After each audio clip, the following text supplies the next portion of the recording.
Hello everyone, I'm Extra Cheesy 87 and this is Let's Play Reflections for Persona 5 Royale.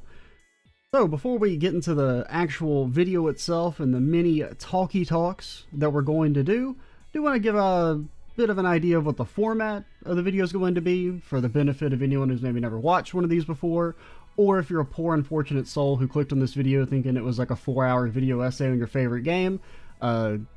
Spoilers, that is not what this is. Essentially, these videos are more kind of like a one-man discussion podcast rather than like a video essay that's like, you know, what's the word for it? Like good?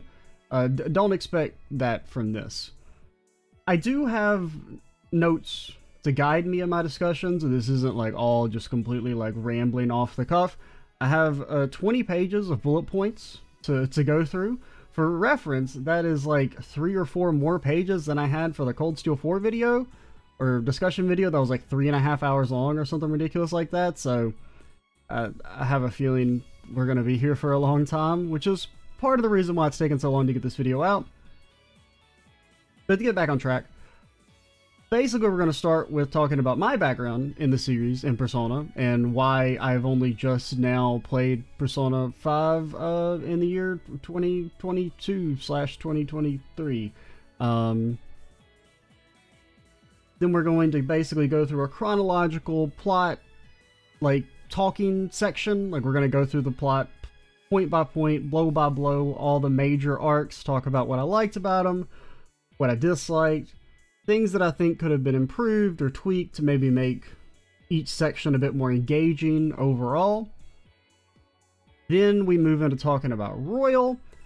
Royal, I mean, to a degree that is just the plot still, but we're also going to kind of talk in depth about Sumeri and Maruki's character and why I think they work so well, and the main reason that they're basically the main reason that Royal is good. Then we're going to have a section that kind of evolved. I did not mean for this to take as long as I feel like it's probably going to take, but I want to kind of present a reimagination of the main game story in a way that I think would have been more cohesive, have a better point, but would still retain most of the plot. And we'll talk about that more when the time comes. I think that's pretty much it, and then we'll wrap up with some just general talking about the game and how I feel like it fits into the overall modern era of the Persona series, you know, everything Persona 3 and onward. Yeah, so let's jump into my personal background with the Persona series. My first time ever hearing about it actually was, it was like a very small blurb review in like a gaming magazine. I think it was like Game Informer or something. You'd get those for, well, quote unquote free when you went to GameStop back in the day. And I just remember it kind of caught my eye because it was like a PS2 game in the year like 2008 or something. I was like, what the hell? They still make PS2 games? And it was like just a PS2 game. And you know, it was like, oh, it was like a pretty good review, but it was like, you know, like 4 pages long because the game was very, very niche and it didn't have a lot of ad space. And then I saw something about it on the internet maybe a couple years later, 2010. I'm like, okay, I'm aware that this thing exists. 2011, I watched the start of a Let's Play of the game. I'm like, yo, this shit's kind of cool. End up getting the game for myself, play Persona 3 right after. Persona 4 in particular had like a huge emotional like impact on me. Without going into too much, like, don't want to get bogged down in the details there. I talk about it in the Let's Play that I did for that game. So basically, huge Persona fan after that. You know, Persona 5 gets announced, you know, a couple years after I played Persona 4 for the first time. You know, it's like a very like, you know, we're making this type announcement. And honestly, I remember being like really excited at the time, but it was one of those things where it was like just the announcement cycle was like so long, because I'm pretty sure they announced it like way, way before it came out. And then like there were several delays as well on top of it. And once it did finally come out, I had basically just built a PC. So I was like, well, I'm distracted with other stuff. Like I don't really feel the, you know, immense desire to run out and play Persona 5, even though apparently it is actually, it's good. And I wanted to play it, but it was kind of easy to ignore just because I didn't have like a console or anything at the time. And then after it's been out for a year or so, you start having what originally I felt like I remember it being like rumors of a Switch port. Now I don't own a Switch, and I didn't own a Switch at the time. But I remember kind of thinking to myself, I might get a Switch and play Persona 5. If it gets a port there, that seemed interesting. And instead they announced the Royal stuff, which was going to be on PlayStation 4. And I'm like, well, shit.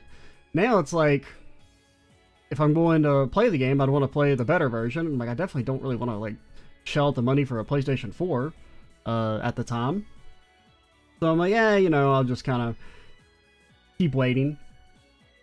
Then I start Let's Playing again in 2018. And it was like, I guess if I do play this game, I'd want to do it as a blind Let's Play. And then, a couple years down the line, you have the Catherine port, which is like, okay, eventually the major Atlas shit will wind its way on PC because all roads lead there. So I just kept waiting, knowing that it was going to happen one day. Because even if Atlas won't make good business decisions, Sega will occasionally make them for them. So I just, resolved to remain as spoiler-free as possible. And then the PC port gets announced, comes out, and we play the game. Basically, that's kind of my background for why, as a huge Persona fan, I'm only just played Persona 5. So getting into the actual game itself, and the plot, so to speak, that juicy plot, I think it has the overall strongest opening section / act.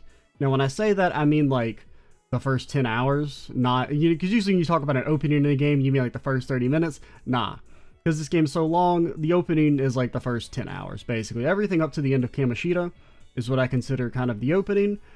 I do think the actual immediate opening is pretty good. Like, the casino section is engaging.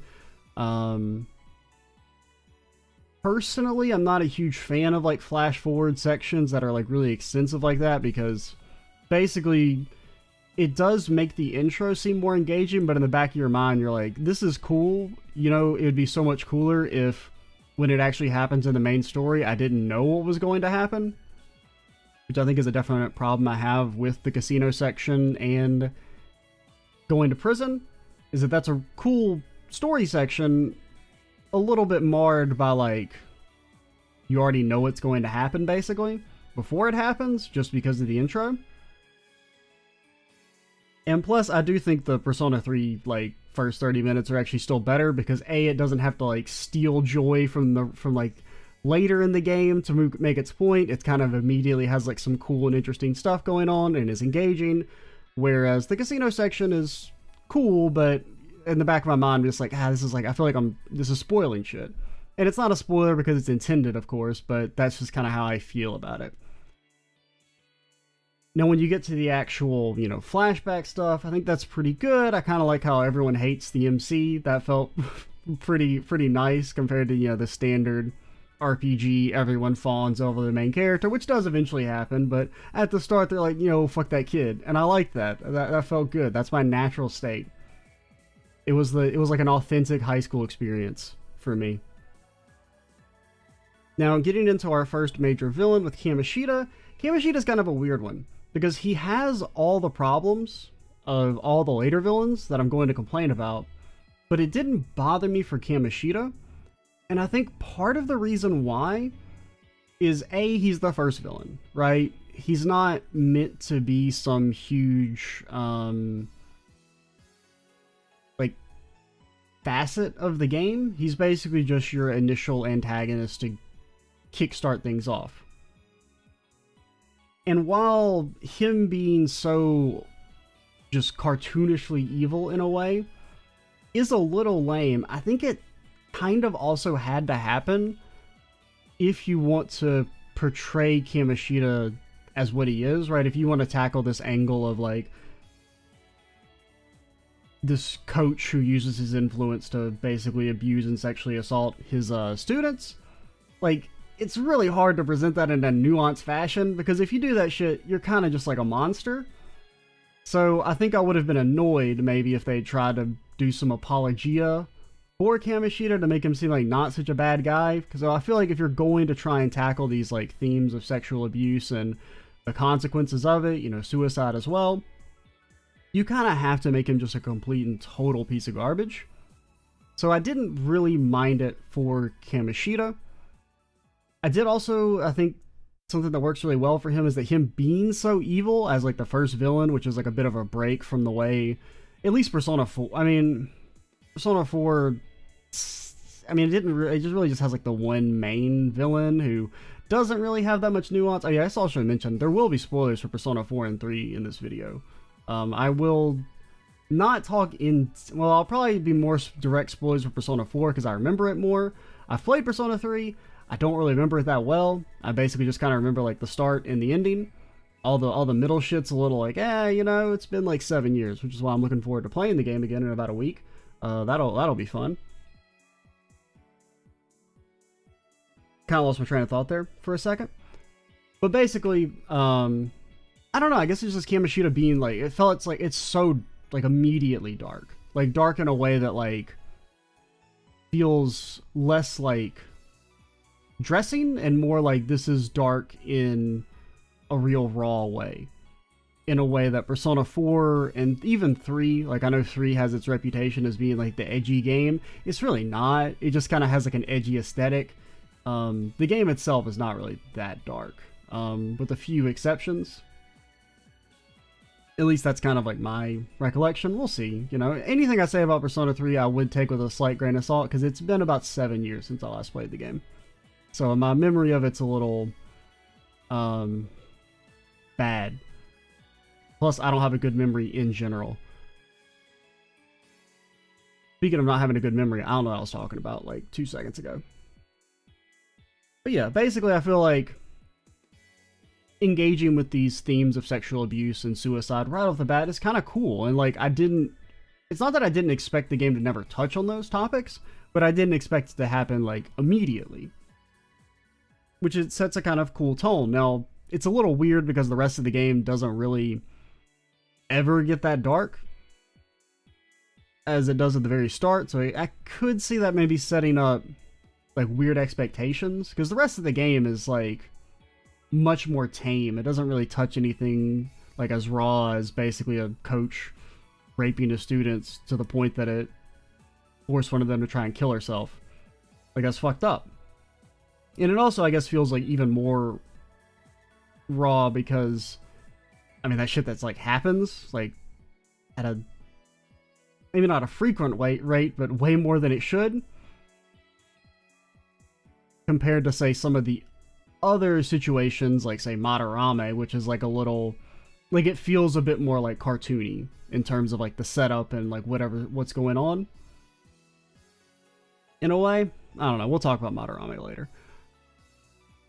Moving into, or continuing with Kamoshida, his palace is weird. I think once again he benefits from being the first character, because I think his palace is probably like maybe the least interesting of all the palaces in the game, but it has that initial kind of cool factor coming from Persona 3 and 4, and also even like 1 and 2, where the dungeons in those games are much more basic, and so this one feels like a lot more like well fleshed out, and that's kind of cool. And so the interesting aspect of, oh, this is kind of like a more like theme park than a hallway, if that makes any sense. Because I mean, for the most part, they're still like very linear. You kind of go straight forward in hallways, but it feels like there's more going on with each section that makes them a bit more interesting. Just like the dungeon design as a whole is better in that regard. And so Kamoshida being the first example of that means he gets kind of carried by that, like, oh, this is like, you know, this feels like an improvement over the last games. So I think it being not as thematically interesting, I mean, essentially just a castle, which is the first dungeon of, you know, Persona 4 as well. And like a very standard, you know, what JRPG doesn't have a castle in it? But because he's first, it didn't really bother me. Like, I didn't hold it up to a higher standard like I kind of did the later dungeons, which is not really fair, but you do also have to kind of, you're going to be impacted by your emotions at the time, even when it comes time to like kind of think a bit more critically about things. The boss fight itself is lame, like really lame. Now, on one hand, you're like, well, it's the first major boss, of course it's going to be easy, but you know, Persona 4's first boss is hell, potentially, depending on what your difficulty is and what level you are going into it. So that was like a bit of a disappointment, because I kind of expected, like, this might be, like, you know, a hard section. Because generally, I mean, a lot of JRPGs and RPGs in general are like this, where, like they have, like, a reverse difficulty curve compared to, like, standard games, where usually the start is very easy, and then in theory it should get slightly harder over time until it peaks at the end. RPGs are generally the opposite, where the start can sometimes is usually like really hard because you're like limited, you don't have as many options available to you, and then by the time you get to the end of the game, it's really hard to balance a lot of more complicated RPGs, and then generally the player can figure out ways to break them. And plus there's always just grinding as an option, which makes difficulty in RPGs and JRPGs like really hard in the first place.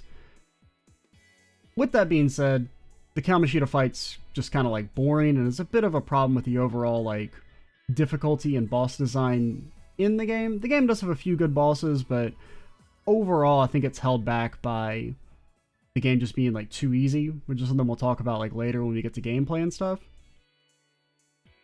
But essentially, overall for Kamoshida, he's kind of like a meh villain, but he works really well as an opener and as a tease of the potential themes that the game might tackle later. You know, you don't really get much darker than Kamoshida from here, I feel. At least, like, not directly darker. Because, I mean, the Shiho suicide scene is probably, like, one of the most, like, striking scenes in the game still. Maybe not the most emotional, but you're definitely like, oh shit, I did not, like, see that coming. Right? I mean, probably the only other like shocking sequence is like maybe Akechi shooting Joker, but even that you're kind of like, yeah, all right, you know, obviously there's some stuff going on, so it wasn't really like that shocking to me. But because there was kind of like, oh shit, this girl might be dead. Now of course they didn't commit, but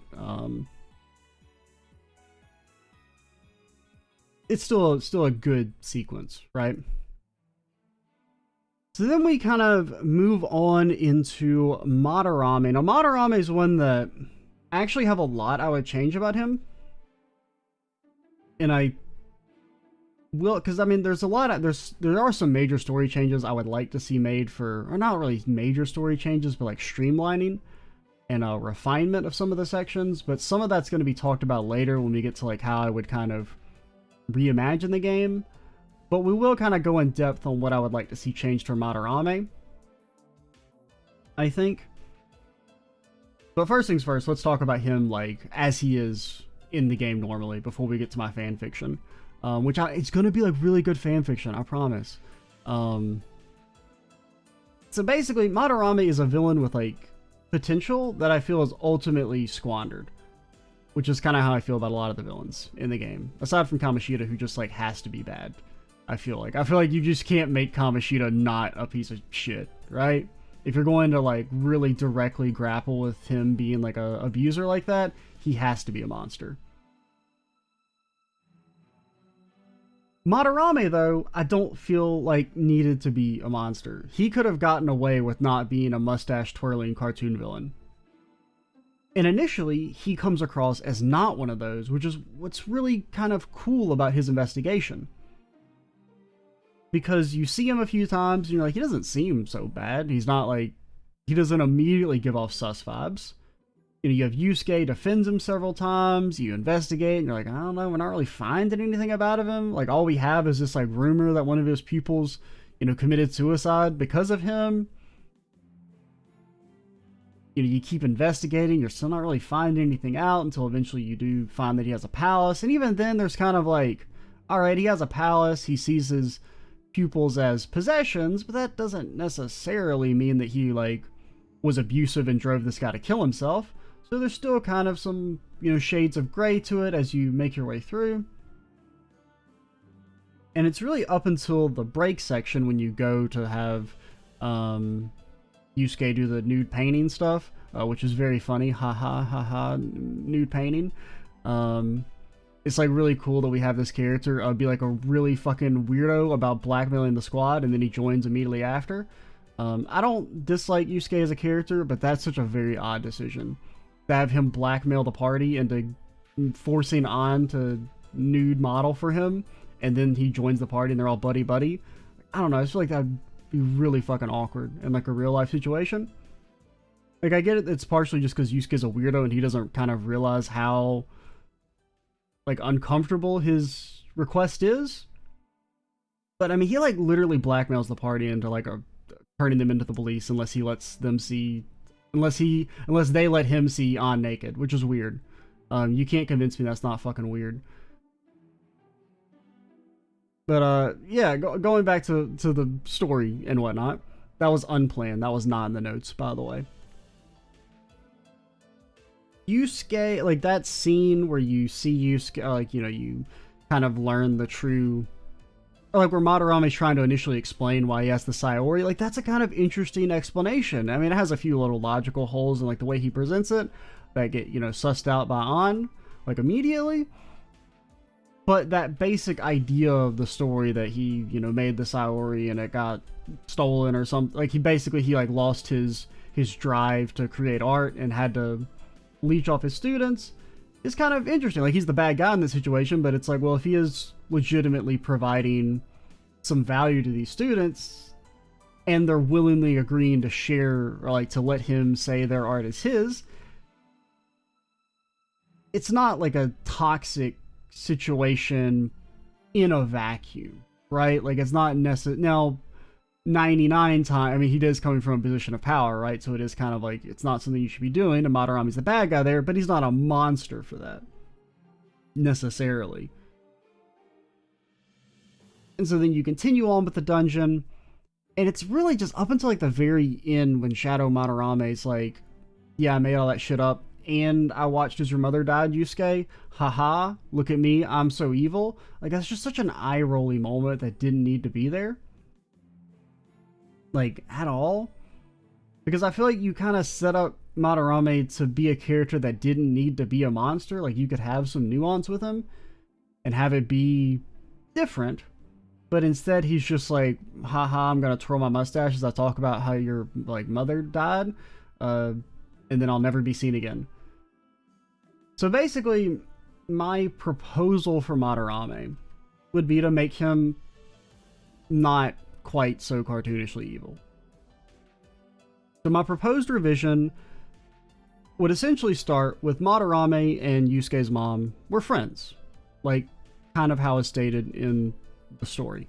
He truly cares about Yusuke's mom, but she is sick, and after she dies, he basically promises to take care of Yusuke as like a final favor to her. One day he's going through their house, he's kind of cleaning up after she's passed, getting all of Yusuke's stuff so he can move in with him. He finds the Sayori, and he's initially kind of like struck and with awe of like, wow, this thing is so amazing, it should be shared with the world. But then there's also some jealousy of how he always felt inferior to her. Like, he was a technically competent painter, but his pieces never had the soul that would let them be internationally recognized. And so he sees the Sayori,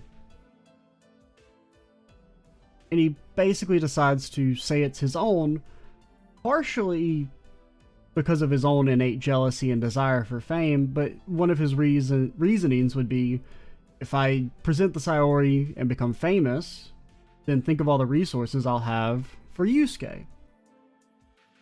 So it's like, at his core, it's really the kind of jealousy that drives him, but there is the legitimate, like, benefit of looking after Yusuke, because if he can become a rich and famous artist, he will be able to provide Yusuke with all the resources. That means he'll be able to do whatever it is that he wants, and he feels like that's the best way to honor Yusuke's mom, is to provide Yusuke with the best life possible.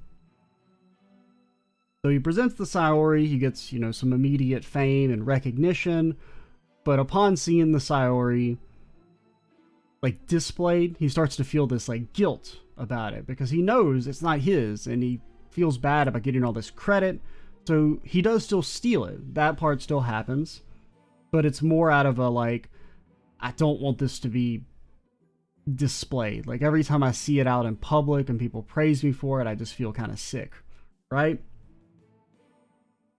But then he still uses that lie about the Sayori's theft is what impacted his ability to create art, and that's why he's like, nothing he makes sense kind of even seems similar to the Sayori. It lacks that soul. And he has the technical like knowledge to be a good teacher, so he's still able to take pupils and feel kind of good about it, but he still kind of claims some of their work. And you know, he gets this recognition as this painter that has all these different styles and everything. But he's not abusive, right? It's a situation that's kind of founded upon, in his mind at least, some trust. Now, of course, there's some power dynamics there that make some students would agree, even though they maybe didn't want to. Maybe in a situation, a student does still take their life because something kind of has to happen, right, to get the gang on his case. So maybe a student does end up taking their life afterwards, but it was never intended. It was never that Madarame was like abusive to the point of like that caused it. It was just a kind of unforeseen circumstance. Now Madarame would still have to accept some responsibility and blame for it, morally if not legally. So basically it's just because Madarame himself had never been able to create like a passionate piece of art, he didn't really realize how painful it was for his students to hand over their creations to him and then see him take credit for it. So essentially, like, the main change would be that Madarame, at his core, would still be someone who cares about Yusuke. He wanted Yusuke to reach some high heights out of, you know, his admiration and friendship with his mother. So he's not like a monster at his core in the way he is in the main game. Basically, he would just be someone who got caught in a lie that had somewhat good intentions at the start, but as it kept growing and growing and growing, and as he kept covering it up, it just kind of consumed him. And so I think this Madarame would be more prepped for a redemption story. And like, you could kind of have like an arc in maybe Yusuke's social link about him trying to, you know, repair his relationship with Madarame, which I think would be kind of cool. Especially considering that Madarame just like after his storyline just disappears completely and like basically never shows up again.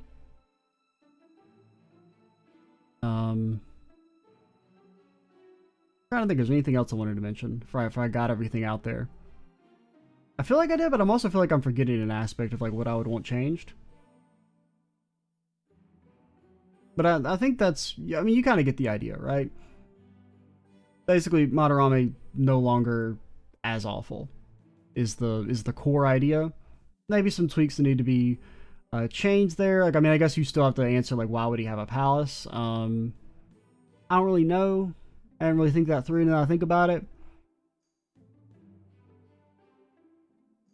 I mean, I guess he still does have like this immense jealousy, right? So he kind of sees all of his pupils' work as his own, and that's maybe his desire that leads to him having a palace. I don't know. We'll fix it in post.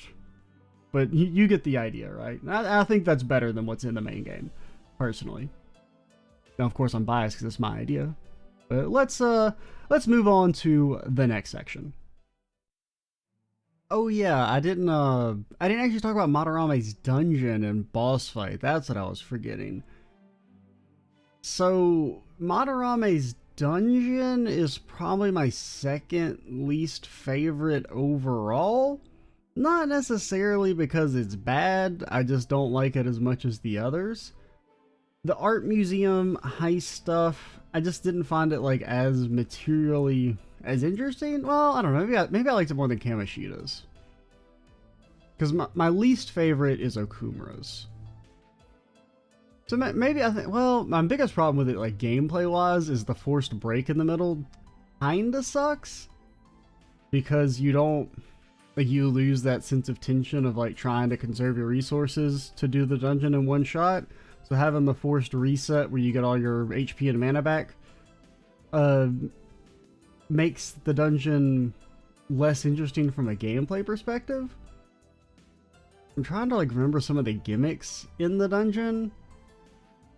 I mean, you have like the laser thing, that's more like annoying than anything. Like all of the laser sections, and sometimes like how the game won't accept your input and stuff is kind of annoying. So instead of doing the slidey dash, you just run straight into the lasers. But yeah, it's okay. I do like Madarame's boss fight. I think it's probably like, it's one of the best in the game, just because it utilizes the baton pass mechanic a lot, which I think is kind of like a problem with a lot of the other boss fights where you have this baton pass mechanic, but only a few of the boss fights are built around it. Now apparently that's partially because like the baton pass mechanic wasn't as like it was in the original release, but it wasn't something that you had like naturally available on everyone, so boss fights weren't really built around it. So I think it's like the Madarame and Okumura fights were changed for that. And like Mariki, which is like the royal boss fight, is also integrated around the baton pass mechanic. So generally the ones that like utilize that mechanic I feel like are better. Because I think like my 4 favorite bosses in the game all have the chance to use baton pass, which are the God of Control, Okumura, Madarame, and Mariki are like my 4 favorite bosses. I mean my favorite's probably like, I really like Okumura's first section. And we're getting like off topic now. But so yeah, let's keep moving. We'll talk about gameplay stuff later. In 4 years. So then we move on to Kaneshiro. Now I don't actually have much to say about Kaneshiro because I mean he's filler. At the end of the day, everything about Kaneshiro's arc is basically just filler to provide another target for the Phantom Thieves to take down and slightly increase their clout. I like the start of the section. Like I feel like the section is more interesting on paper than it is in its actual execution. The idea of the gang taking down a mob boss is an escalation from, you know, their previous endeavors of taking down a high school gym teacher and then a famous artist. So taking on like a real, like, I mean, real criminal is not the best way to put it, but someone who is like potentially dangerous is cool. But overall, Kaneshiro himself is just very boring, both in terms of like his personality and his character development. There's just nothing really there, but also him being kind of a loser just results in the section not feeling as cool as it should. Instead of being like, wow, we took down this like, you know, crazy mob boss, it's like, oh, Kaneshiro was like a loser who targets children because they're easy. Okay, and he's like a big coward and everything. It makes it less hype than it should be. The main standout of the section though is probably Makoto's introduction. Like her awakening in particular is really cool. It's probably my favorite awakening in the game.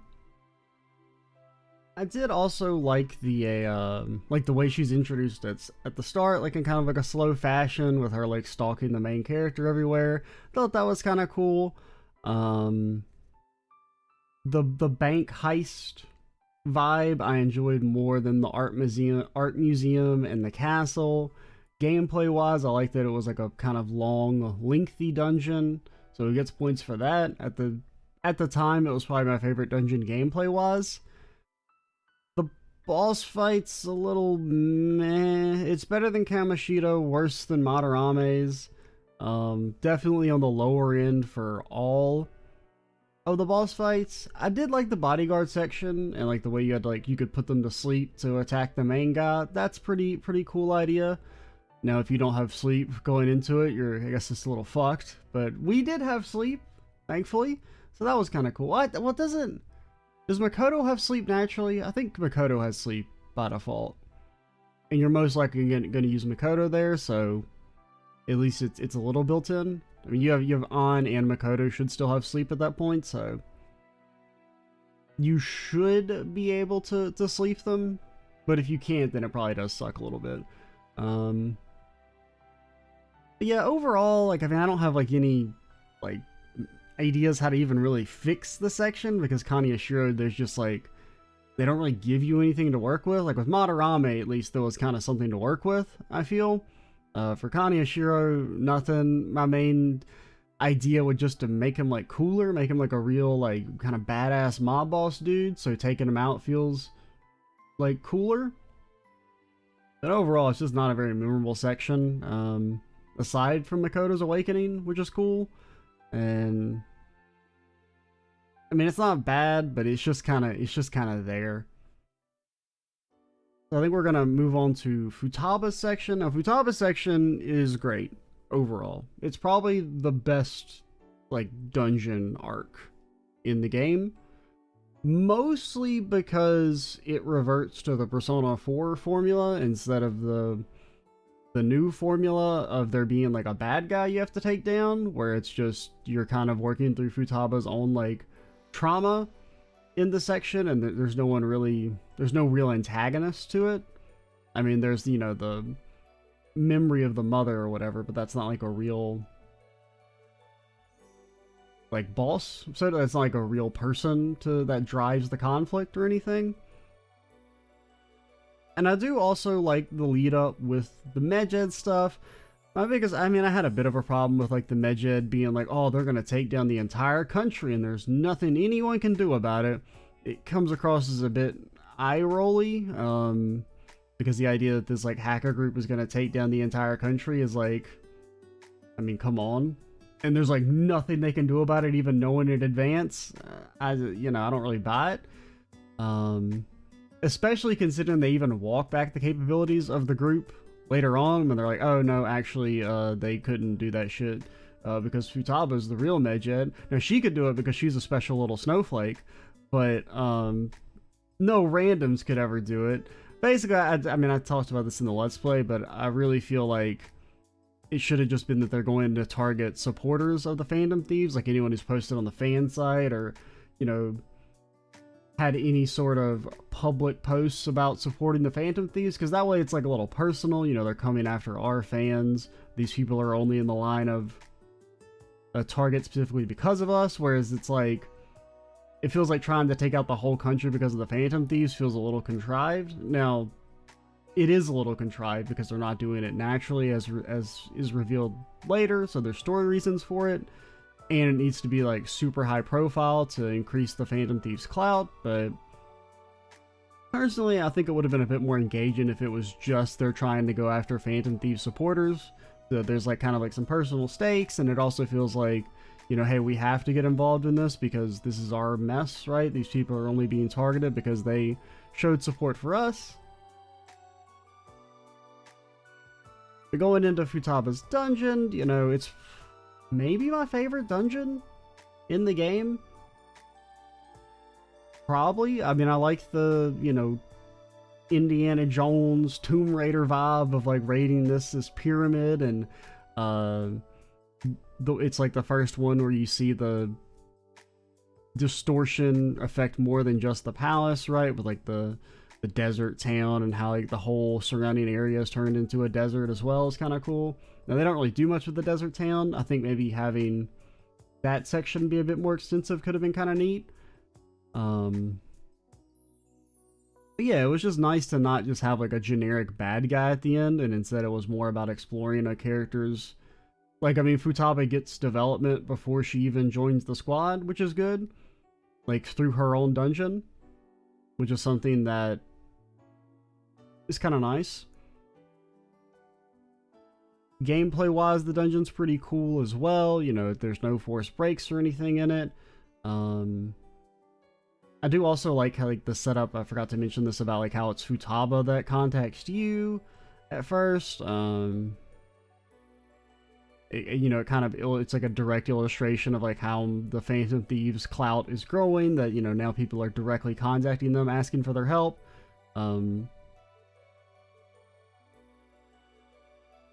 There's also the scene with Futaba where she realizes, you know, the truth about her mother, right? That's probably like the emotional high point of the game.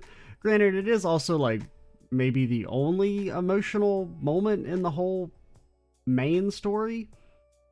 The only other stuff I could really think of that was like kind of had some like emotional weight to it would be like Mariki in Royal, in some of his flashbacks, and then at the very end when he realizes that he's lost. Like, those are some kind of emotional points, but really nothing else aside from Futaba, like, you know, Futaba's revelation. That's kind of like the only emotional part in the entire game, I feel. Unless I'm just forgetting some major scene, which I don't think I am. I mean, of course, and what people find emotional will vary from person to person, right? But for me, it was really basically just this Futaba scene and, to a lesser degree, some of the Maruki stuff. But overall, it's a cool section. My only real complaint is the boss fight is straight ass. It's by far the worst boss fight in the game. It's just so boring. Like, you can't lose, basically, and you just kind of, like, sit around for a lot of the time guarding until the game decides that you can do damage. It's just not very fun, and there's no sense of danger, and it's bad. This is going a little bit quicker than I expected, though, I will say. I don't know if that's famous last words, but we're almost 1/4 of the way through my notes. Then we get to Okumura. I'm trying to think, is there any other, like, in-between? Oh, the Futaba training arc. Yeah, I need to talk about that. The Futaba training arc, i.e. the whole section where you're trying to get her used to being around people so you can go to the beach. I like the Futaba training arc. Like, a lot. My biggest problem with the Futaba training arc is the way it interacts in her social link, where you spend so much time, like, you have this whole, like, forced, like, hour-long story section of being like, hey, Futaba has a hard time being around people, look how awkward she is, but she's trying. And then you get to her social link, and then the first 5 events are the exact same thing, when it's like, we already established this. Like, we should be focusing on something else instead of just doing the same thing we did in the main story, but worse, because now you don't have, like, the full cast integrated into it like you did for the Futaba training arc. But overall, I think it's, like, a cool kind of transitional section. And then it's pretty much you go into the school trip stuff, which is kind of under the Okumura section. One of the things I did like about Okumura in his setup is that he was kind of foreshadowed, like, really early on in the game. If you watch, like, the TV a lot, and you can see all the background news stories about, like, the food wars, essentially, in the background that keep popping up. So it was like, you kind of knew there was something going on there. But for me, I was kind of like, are they really going to make us take down a food CEO? Like, come on. That's a little lame. And then, you do take down a food CEO, and honestly, it is a little lame. But before we get to that, there is the school trip, which, I'll be honest, I was pretty excited for, like, on paper, because the gang going to Hawaii sounds like there's so much potential. And it's honestly a pretty underwhelming section, because, like, you don't do anything. And they make a lot of jokes about how we didn't do anything in Hawaii, which is like, okay, why not? Why not have, like, a section where they go to a luau, or, they climb a volcano or something, like some sort of, like, full group activity. That would be, like, a really fun sequence. And they don't do anything with it. They just make the same joke about how they didn't do anything, which is like, yeah, I know you're not doing anything. It's why I'm a little bored. And I mean, I think it's in general, like, all the extracurricular activities in Persona 5 are a little bit weak, especially in comparison to Persona 4, where I feel like all the school trips are really, really well done. Like, in theory, the Hawaii section should have been, like, the equivalent to the Persona 4 school trip of going to Persona 3 Island, whose name I don't remember. It's like, not Tatsumi. It's some island. I can't remember. I know it's Gekukan. I know that's the high school. I don't remember the name of the island though. Port Island? Is it Tatsumi Port Island? It's Tatsumi. That's Kanji's last name, right? Maybe I think that's why that's popping in my head. I can't remember. I feel like it's something with a T though. I don't remember. It's not important. We'll learn in a week. We'll remember in a week. But yeah, like, that's like a really, really cool section in Persona 4, and there's nothing like that in Persona 5. Like, all the extracurricular activities, it's like, you have the cleaning trip with Sumire. Ooh, wow, picking up trash, and then you don't talk to anyone but Sumire, so that one barely counts. You go to the TV station, which is okay.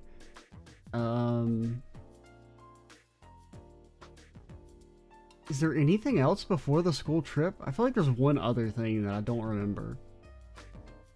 Well, I mean, you have the fireworks stuff. I guess that's it, really. Like, you don't really have many, like, group activities in the game. I mean, there's, like, the part where you go to the meat festival with Yuji and Yusuke. I mean, that one's okay. But that's not, like, a full group activity. But yeah, it is kind of weird the extracurricular activities are so, like, weak in this game, considering I do feel like the social aspects in general were really strong. But yeah, I mean, because really, wrapping up the Hawaii trip, the only reason I even kind of remember it is just because, like, I liked some of the jokes I made in the videos to be, like, a little self-indulgent. The joke about Yusuke thinking that he was in California the entire time and Akechi being evil because he likes jazz, those are great. I really like those jokes, some of my favorites. And that's, like, the only memorable parts of the Hawaii trip to me. So then going that and Ryuji saying, "You speak Japanese?" or something, or no, it's the "I don't know what that means" or something like that. I can't remember.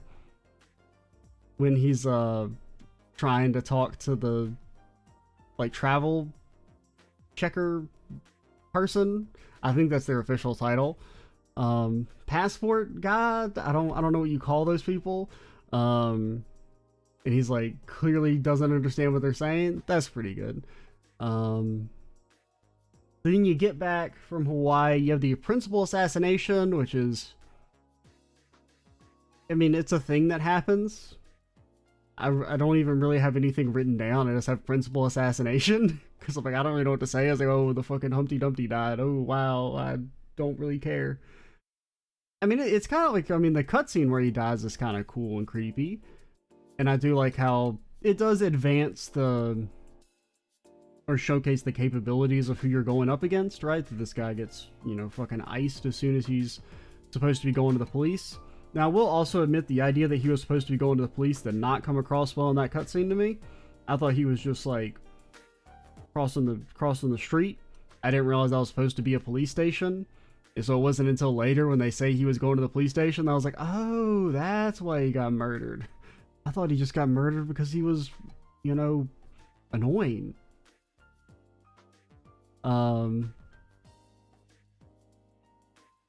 Then you have the Morgana running away arc, which I think on paper I wouldn't mind the idea. I'm not, like, wholly opposed to Morgana leaving the group and being all sulky for a little while. But overall, I don't think it was very well done for several reasons. The biggest is that it's kind of hard for me to feel bad for Morgana, like feel like, oh no, Morgana's so sad because Ryuji said that one mean thing at the beach. When Morgana shits on Ryuji from, like, literally the moment they meet, and even in the scene where Morgana runs away, he had already unprompted insulted Ryuji like 3 times in that very sequence. And, like, Ryuji hasn't said a damn word to Morgana. I'm like, I'm supposed to believe that, like, oh, Ryuji's in the wrong here? Like, that's so toxic. Like, you constantly insult someone, and as soon as they say something back as, like, a joke, you're gonna act all offended and, like, make a big deal out of it? Like, that's not good behavior. But more importantly than that, my real issue with the sequence is that it just kind of feels like an afterthought. Because it's like, it's both, like, short, it's, like, short, which on one hand is good, but it just doesn't feel that well realized and comes across more of, like, an annoyance than anything. Especially considering, like, its positioning in the story, where you probably have the longest break from the end of Futaba's dungeon to the start of Okumura's. Because you have, like, you know, the transition period, or the period of waiting after Futaba's dungeon. You have the Futaba training arc. You have going on the school trip. You have all this Morgana stuff. So you're like, I just want to do the damn dungeon, man. I want to do the dungeon. I just want to go to I want a dungeon. And the game's like, no, Morgana's angsty. You're like, fuck, Morgana, please. And then, like, they introduce Haru, but it gets, like, tied up in this Morgana stuff, so it feels like Haru's entrance isn't as well done as some of the other party members. Because it's all wrapped up in this whole Morgana's mad at the squad stuff, or whatever. Mad at themselves and blaming the squad. I don't know. It's just like, I feel like I would have enjoyed it more if they'd committed more to it. If it was like Morgana was an actual, maybe not an antagonist, but like if Morgana and Haru were also going through like the entire dungeon, and you know, you kept popping into them, and then maybe at the end of the dungeon you fight them before you go to fight Okumura or something like that. Like, if it was just they'd stuck to this whole Morgana's left the squad idea for longer, would made it feel less like less ancillary? I can't really think of the right word that I want to use to describe it, but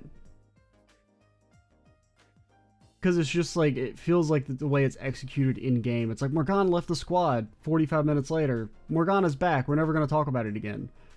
So it's like, why did we even need to have this? You know? I guess that's kind of how I feel.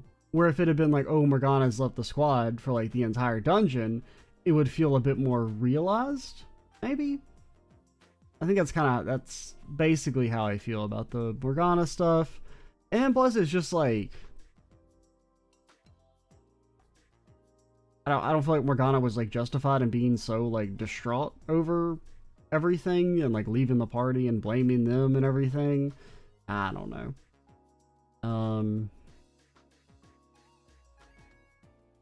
Okumura's dungeon itself is my least favorite. Partially, I mean, it's all going to be like personal preference, but I don't really care about space very much, so the future industrial aesthetic wasn't as interesting to me. Gameplay wise, it's fine. I don't really have any, complaints about it. Okumura's boss is like a bit of a mixed bag, where I really, really like the first section, but the big robot's a little boring because it's a lot of like, you're constantly getting dispelled and you have to guard for his big attack.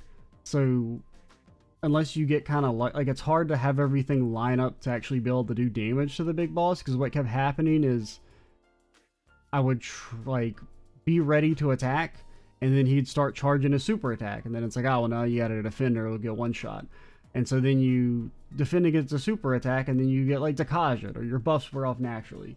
And so it just like takes it's kind of tricky to get all your buffs and debuffs lined up and him not attack, so you can actually freely attack with your squad is a little annoying. Plus you have the whole time limit thing, which is, I think would have been a better idea if like just pause during the dialogue, like make it 20 minutes instead of 30, and dialogue pauses are 25 minutes instead of 30. Because the way it plays out, where it's like there's all this there's a lot of uninterruptible dialogue, and then what dialogue you can skip, you're kind of like, you have to skip because you don't know how long the fight's going to be.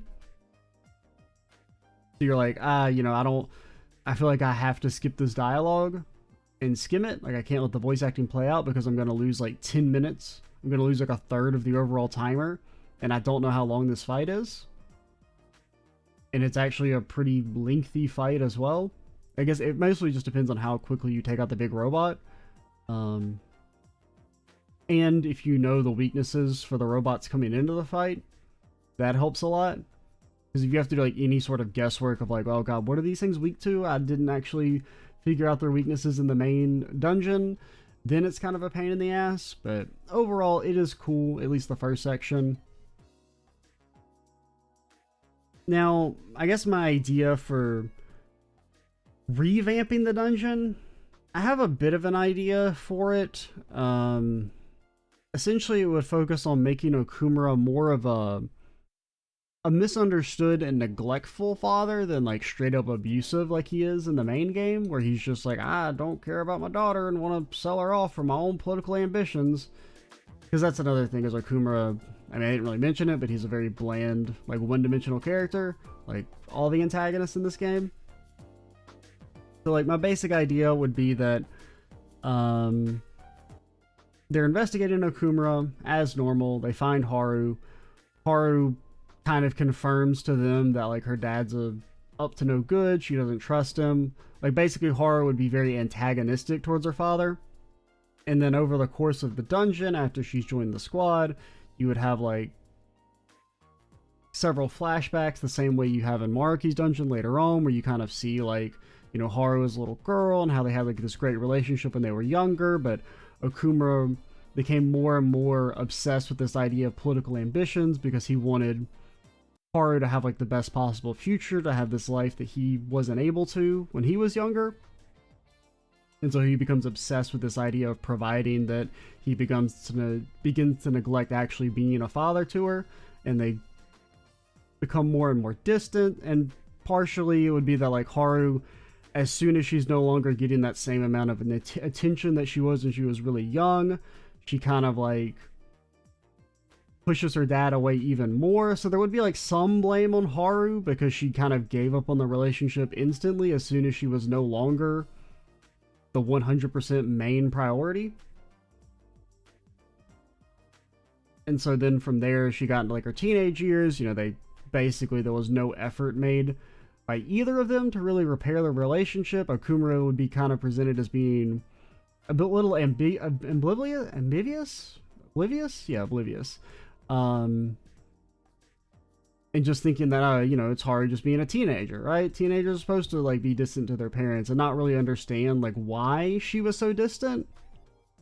And then Haru would basically just have never made an effort to try and repair that relationship.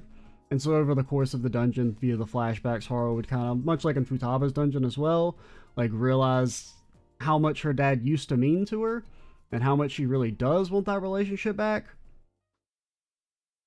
And so then when you actually get to Okumura, I mean, I kind of like this idea of, like, Haru has, like, an emotional plea to Okumura and he just gives up. Like, he doesn't even fight you. Now, that would kind of suck because not having a boss fight to do in the dungeon would be a little lame, but I do think the idea of, like, Haru gives an emotional plea to Okumura at the start, and Okumura realizes that he doesn't want to fight his daughter and just gives up instead, I think that'd be kind of cool, and, like, showcase his willingness to redeem himself. Now, you would still have to come up with a reason for why he's being investigated. I would ditch the assassination stuff and basically have it be that he was hiring out Akechi to obtain information on rivals, or to get, like, political dirt. Because it was like, you know, he doesn't know that Akechi has mind powers, right? And can, like, enter into people's palaces or meet them in mementos and learn their darkest secrets.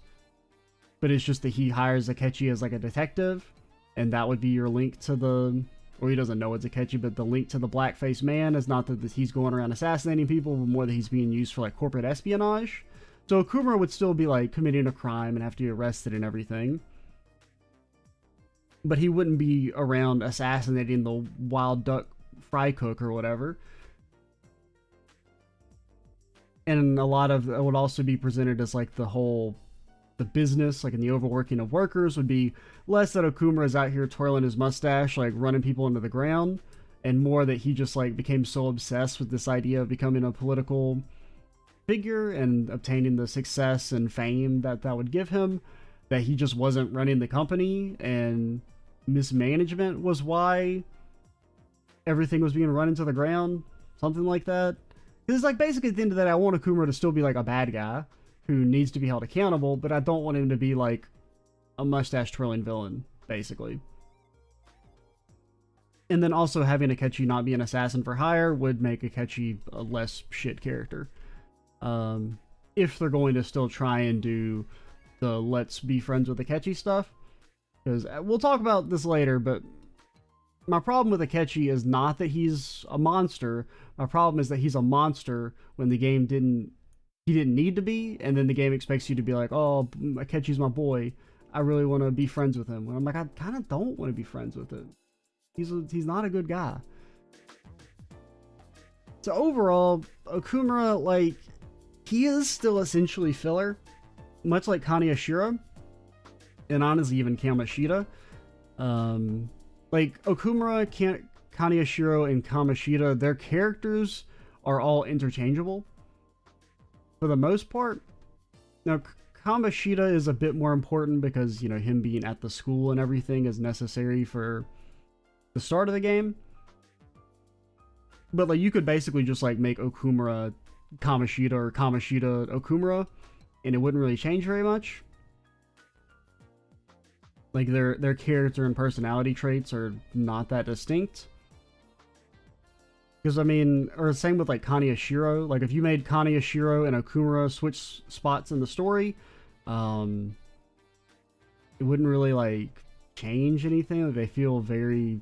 Like, they're all filler. But Kaneshiro feels more like filler because he happens earlier in the story. Whereas Okumura at least gets the thing where him being killed advances the plot.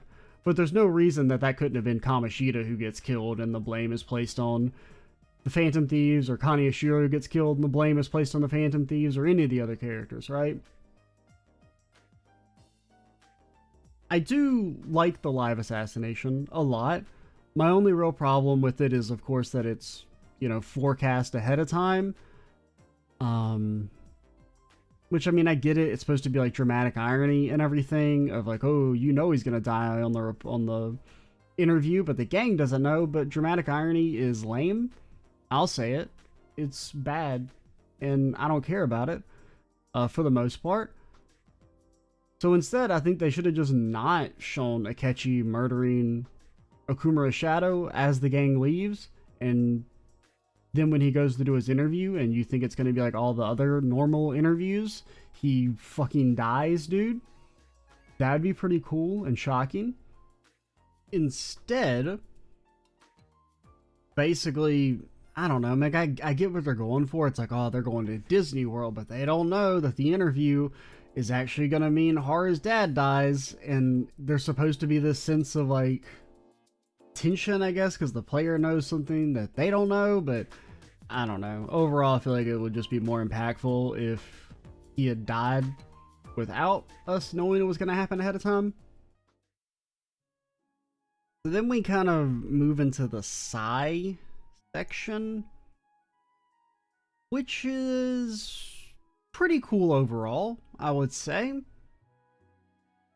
I mean, I do like the setup for it being like the Phantom Thieves are potentially going to be arrested for murdering Okumura, and like the whole setup of like the way everyone turns on the Phantom Thieves, you know, is interesting. Now, there is a degree of like, I mean, this is kind of getting a little ahead of ourselves, but it is weird that they set up this whole thing of like, hey, look how quickly people will turn on you as soon as the narrative changes. And then you have the Shido stuff where the dude comes out and says like, yeah, I killed a bunch of people, and everyone's like, go Shido, go Shido. And we'll talk about that more a little bit later, but it is kind of weird. There's a bit of dissonance there where it's like, okay, they immediately turned on the Phantom Thieves, but, you know, Shido's like, yeah, I murdered a bunch of people. And they're like, yeah, fuck yeah, get him, Shido. It just feels like they're two conflicting messages, right? Where one is like, look how quickly people will turn on you, and the other's like, it doesn't matter what you do. Once people are, you know, like, they won't change their mind so easily. And like, you know, the cult-like fanaticism of like that kind of fandom, right? They're just two messages that kind of clash with each other. But we'll talk about that a little bit more when we get to Shido in a minute. Before that, though, we have Sai. I like the school festival setup and like trying to recruit Akechi and everything to be the #1 bad guy, cool guy detective or whatever. It's fun because, I mean, at that point I was still like, yeah, Akechi's probably evil, but his social link is fun, so I don't mind. Um, I like the casino stuff. Well, I guess before we move away from the school festival, I should also mention it does kind of is a little. This is another missed opportunity where the school festival wasn't like a fun event where the entire main squad was integrated into it. Is basically the only scene that stands out where like everyone's there is like when Akechi dies eating the spicy takoyaki. That's cool, and then that's kind of it. And then you have the Sumire dancing scene, which is also cool, but it's just Sumire, and it feels a little like maybe not. I mean, it's a little random. But yeah, it is a little lame. There isn't like the whole gang gets together and has some fun, which is what you would think would happen at the school festival.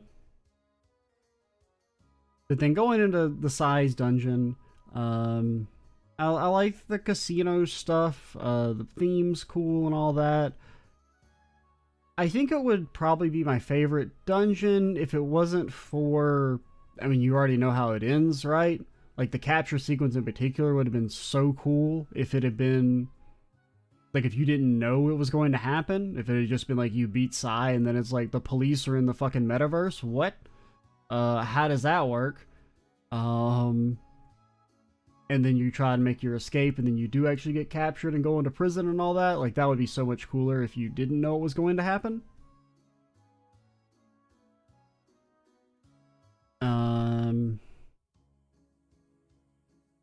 Oh, I should also mention one of the reasons going after Sai is cool is fun because I don't like Sai at all.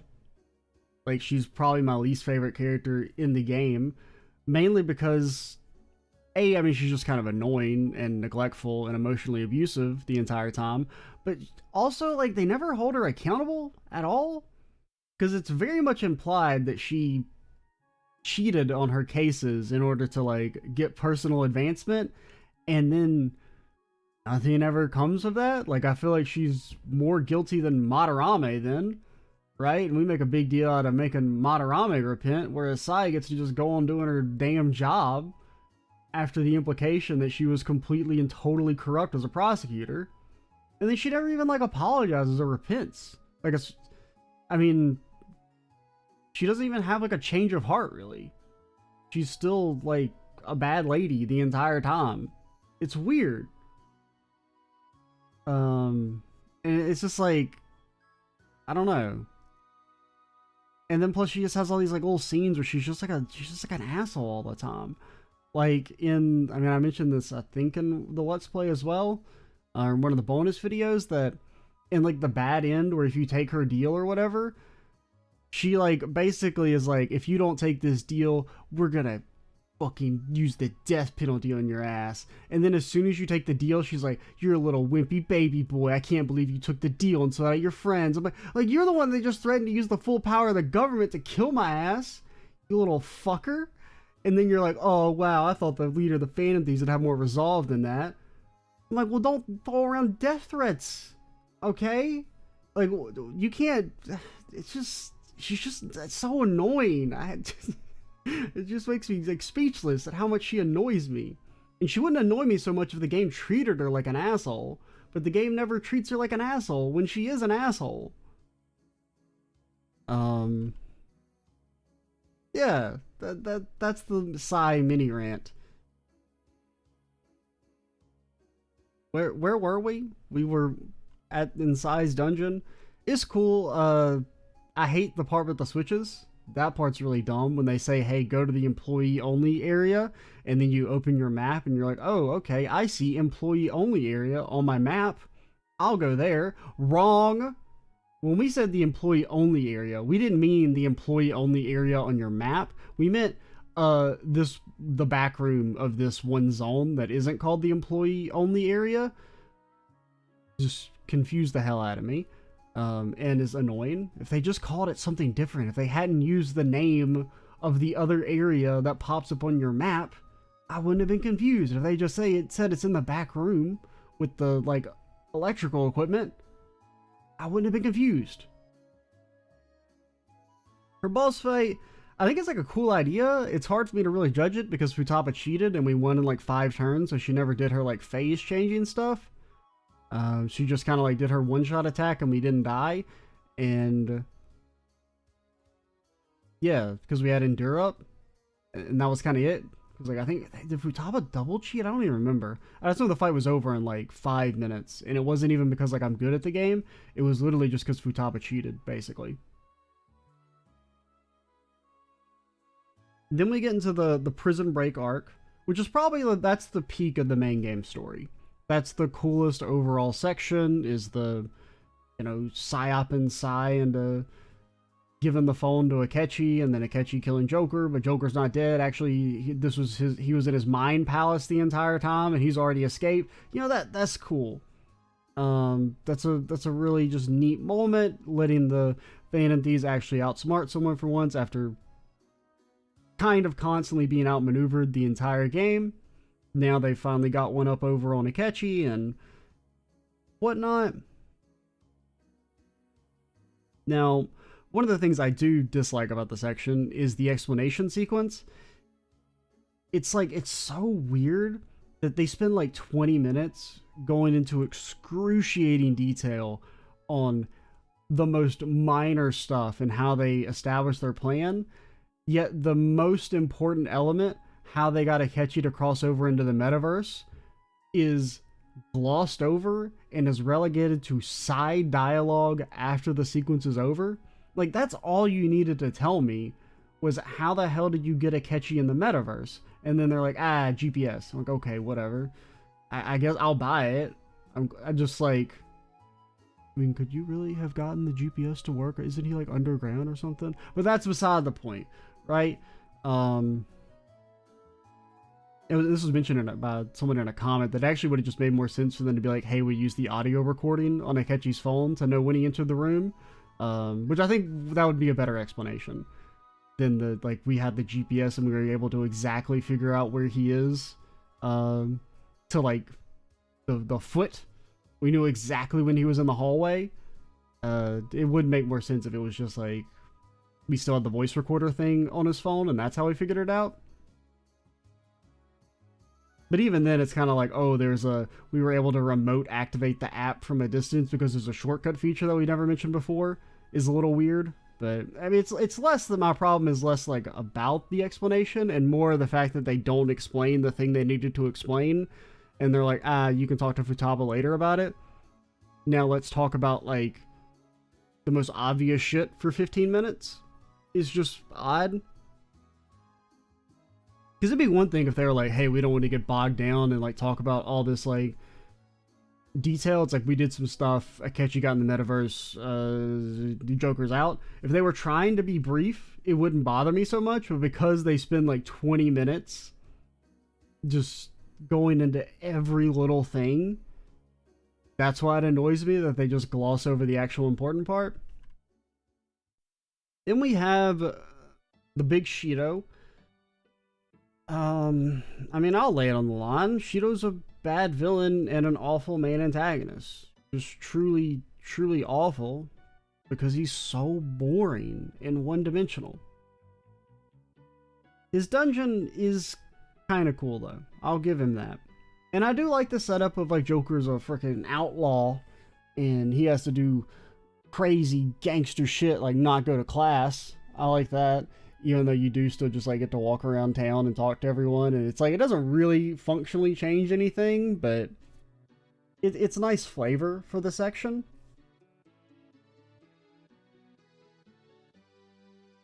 But yeah, I mean, going into Shido's dungeon and everything, the ship's cool. At first I was a little like on the ship, but like the opening cutscene where you see like the entire country's underwater and everything, and the line about how, regardless of what happens to the country, Shido will live on, that type of stuff is I can't remember the exact phrasing in the line, but it's a cool one, and it kind of sells me on the like vibe of the dungeon.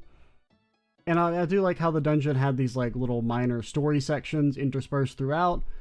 When you take out each of the important guys with keys, it made it feel a bit better, and it kind of like helped break up the flow of what is a very long dungeon. I also liked how long it was. Like, by the time you get to the end, you're just completely and totally gassed. And then you have the Akechi attack right after, like the ambush, which is cool. It's, at least, like, in theory, Akechi, like, confronting you at the very end when you don't expect him to. Like, the game actually surprises you for once. Because I was definitely like, okay, you know, we've been in this dungeon for like 3 hours. We're completely and totally gassed. We fought the last guy. We'll fight Akechi, but it'll be like, oh, you fight him as like a mini boss before you fight Shido or something. Is kind of what I expected. Like, you know, the day you go into the dungeon. And instead Akechi's like, nah, man, I'm gonna beat your ass right here, right now. So that's kind of cool. The boss fights are nice, and I enjoyed them. They're like a little on the easy side, but I feel like they're kind of meant to be easy because you're potentially so low on resources. And to the game's credit, there is a Soma like right before you get to that section. Now it is optional, you could miss it, but most people are going to find the Soma and have that as an option if you need it for the Akechi stuff. Now, Akechi, I'm going to talk more in depth about him when we get to his section later. Akechi gets his own damn section. Yeah, that's right. But basically, the core issue, like Shido, is that there's no real depth to his character. At the end of the day, he's basically just as one-dimensionally evil as all the other antagonists. He doesn't have the nuance that's needed to make him redeemable, or to make him want to be redeemed. Like, I just don't see what there is about Akechi that would make you want to redeem him if you think about him, like, in an actual moral sense, if you're not just like, I like him because he's a joke, right? Like, if you really sit down and think about it, Akechi is just a complete monster, right? And I think part of the reason why the whole section where everyone's like, oh, let's be friends, Akechi, you know, you can still change. All those people you murdered, they can't change because you murdered them, and you showed literally no remorse about it. Not, you know, I mean, the game literally opens with like 5 people being killed in the crossfire of Akechi's actions because he's just doesn't give a shit about anyone, right? And then the game like never mentions that again because if we talk about how many times Akechi casually murdered people, then it would make people forget that he's bad, I guess. But like the reason it annoys me that the gang is so nice to Akechi is that they don't treat everyone else like that, right? They treat Kamoshida, Madarame, Kaneshiro, Okumura. They treat them like pieces of shit. Right? And they kind of all deserve to be treated like pieces of shit. Like, there's a lot of disdain for them. Yet Akechi, who has committed worse crimes than them, is like, oh, poor baby, oh, you can still change. Which is like, to one hand, yeah, Akechi's like a little bit younger, but I mean, he's still an adult, essentially. I mean, he's adult enough to know that murdering people is wrong, right? He's not being manipulated in any way. He's the one trying to manipulate Shido. Like, there's no one can be held accountable for Akechi's actions except for Akechi. And it's like, I could kind of get them being like, hey, it's sad that, like, you turned out like this. I mean, I talk about this in the Let's Play, right? That Akechi is a tragic but not sympathetic character. Is it tragic that Akechi's life got destroyed by his own, like, personal desire for revenge? Yes, it's tragic. Do I care about Akechi and feel sympathetic or empathetic for his actions? No, not in the slightest. It's like Macbeth, right? Is it tragic that Macbeth fucking, you know, destroys his life because he gets obsessed with power? Yes. Are you supposed to feel bad for Macbeth by the end of the story? God, no. Absolutely not. He's a complete and total monster. And that's kind of what Akechi is. Where you're like, yeah, I can feel like a little sad that like he destroyed his life and it sucks what happened to him and everything. But it doesn't justify wanton murder. Akechi's life isn't so bad that he alone gets a monopoly on, you know, free murder. It's just so weird. And another reason why it annoys me is that Akechi could very easily not be a monster. He's not, like, you don't have to make him just recklessly kill people.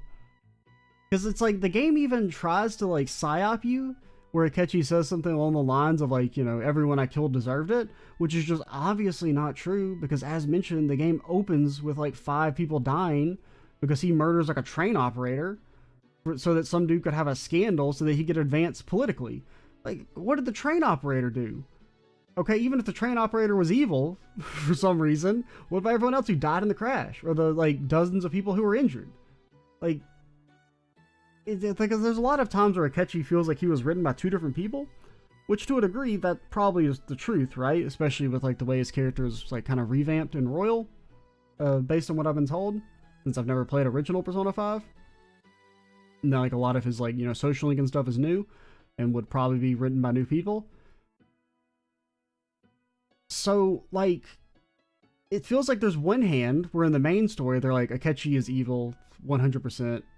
We don't want any nuance. And then they're like, oh, actually, Akechi's not a bad guy. We want some nuance, but we're still attached to the original story where Akechi just murders people randomly for, like, his own benefit and for other people's benefit as, like, a freelance assassin. And it's like, those are 2 diametrically opposed ideas. You can't say, oh, well, you know, I only kill those who deserve it, and then have him kill people like Futaba's mom, right? And then the game, like, never addresses it. Because once again, it's like, well, if we address that Akechi has killed all these people, then it makes this scene look laughable, so we're just gonna hope people forget about it, I guess, is, like, the reasoning. And it's like, once again, it's not even like, or you can make it so that he's forced to do this by Shido or something. I don't know what, you know, the explanation doesn't really matter that much, but they even establish that Shido isn't forcing him to do anything. Akechi confronts Shido and is like, hey, I have special powers. Sure would be pretty cool if I, like, murdered people for you. Also that he can, like, betray Shido at the end and it'll make him feel slightly better. It's just weird. Especially considering, like, if Akechi really just wanted, like, he could just kill Shido at any time, basically. Like, before he even approached Shido, he could have just gone into his palace, murdered his ass, and left. Or if it was like, you know, you could have a situation where, like, maybe he wants to kill Shido, but he can't because Shido has a super strong shadow because reasons. And he's, like, trying to buy his time to kill Shido, or he wants to convince the Phantom Thieves to help him kill Shido, and then they're like, nah, we don't murder people, and he's like, ah, fuck you. I don't know. Like, it's just, I feel like you could easily rewrite Akechi in a way that makes him not completely unredeemable, yet they commit to making him a monster, but then also expect you to, like, care about him. It's kind of my problem with Akechi. Now, I did go into a bit more depth than I meant to. There is still an Akechi section later, so we'll rant about him some more. In a more positive light. Maybe. But yeah, it's just like, that's what kind of annoyed me, mainly, is that the party treats him so... And, like, no one, only Ryuji is like, fuck this guy, which is why Ryuji's based. Like, even Haru shows no anger towards the guy who murdered her father. They don't even bring it up during the section. So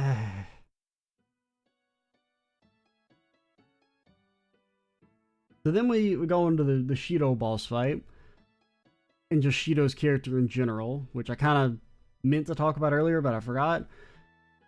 I mean, Shido, I said this at the start, right? He's just not a very interesting character, and he's not. He's like, I'm a politician who's, like, obsessed with power. Wow.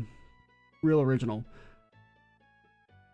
He doesn't, like, I don't know, he doesn't do anything. He's not even, like, all that, like, cool or charismatic or anything. He's just kind of there. And then his boss fight isn't very epic for what is, you know, kind of presented as the final boss initially. I mean, his final form is just him, but, like, if he went to the gym every day and did steroids. Which would probably be a bit like, it wouldn't bother me as much if Shido was more interesting, maybe. Like, I don't know, I just kind of wish he'd had like a cool, more monstrous final form or something. That'd make the fight feel a bit more epic. But instead he's just like, I'm me, but I'm muscular. Ooh. And then, I mean, it's just like, he doesn't really have any like motivation or depth to his character. He's just kind of evil from the get-go. You know? Like, I don't know. It's just not really great, especially for someone who's like kind of the main antagonist of the game. He's just like, I'm evil. I'm not even like a cool evil. I'm just evil. At least Akechi is kind of a cool evil, in a way. I do like the scene where Ryuji gets to save the day by running at the end. That was kind of cool. It was nice to see like a side party member get to be the hero for once, and not just it's all delegated to the main character. Because I feel like generally games and stories, like, they go one of two ways. A, main character is completely useless and everyone is actually, all the other side characters are the ones who do everything and they just stand around with like a blank look on their face. Or it's the opposite and the main character does literally everything all the time because they're special and perfect. And I feel like the game actually has like a decent balance where you have like scenes like this where Ryuji gets to be cool, for instance. Whereas for the most part, I mean, Joker's the main character. He should get to do most of the cool shit, like shoot God in the face. But having, you know, Ryuji get to have his moment and run, and now the fake out with his death is pretty stupid and dumb. And like just pointless. I mean, it's played more as for a joke than anything, but I just don't feel like it added too much. Even though, of course, I was never under like any illusion that the game was actually going to kill anyone, much less like Ryuji. So it just kind of comes across as like kind of unneeded, I guess. Then we kind of move on into the Holy Grail section. So you have it's kind of a weird one overall. You start with the lead up with Shido being like, hey, I killed a bunch of people, and everyone's like, fuck yeah, that's my guy, man. That's my guy. Which, I'm not against that idea, and I think it's a little neat. I mean, you know, it's very cynical, which I kind of approve of, that, you know, people voted for someone and then it came out that actually that person had a bunch of people killed. They're like, well, you know, if I renounce now, that would mean that I got fooled, and I don't get fooled. So it's all like a big lie or whatever. You know, who really cares that you murdered all those people? They probably deserved it. Shido's the greatest. But it does kind of go against the previous message of like, look how quickly people turn on the Phantom Thieves. Now, I guess it's like supposed to be that, oh, that's like the influence of the Holy Grail, that there's like some magical fuckery there. Which is kind of a problem I have with the Holy Grail and the God of Control, is that he makes it seem like this is what people want. Right? Like, you know, this idea of like, here's an example of how like people want to be ruled over. Like, look how, you know, they back Shido and everything. They want like a strong leader to rule over them.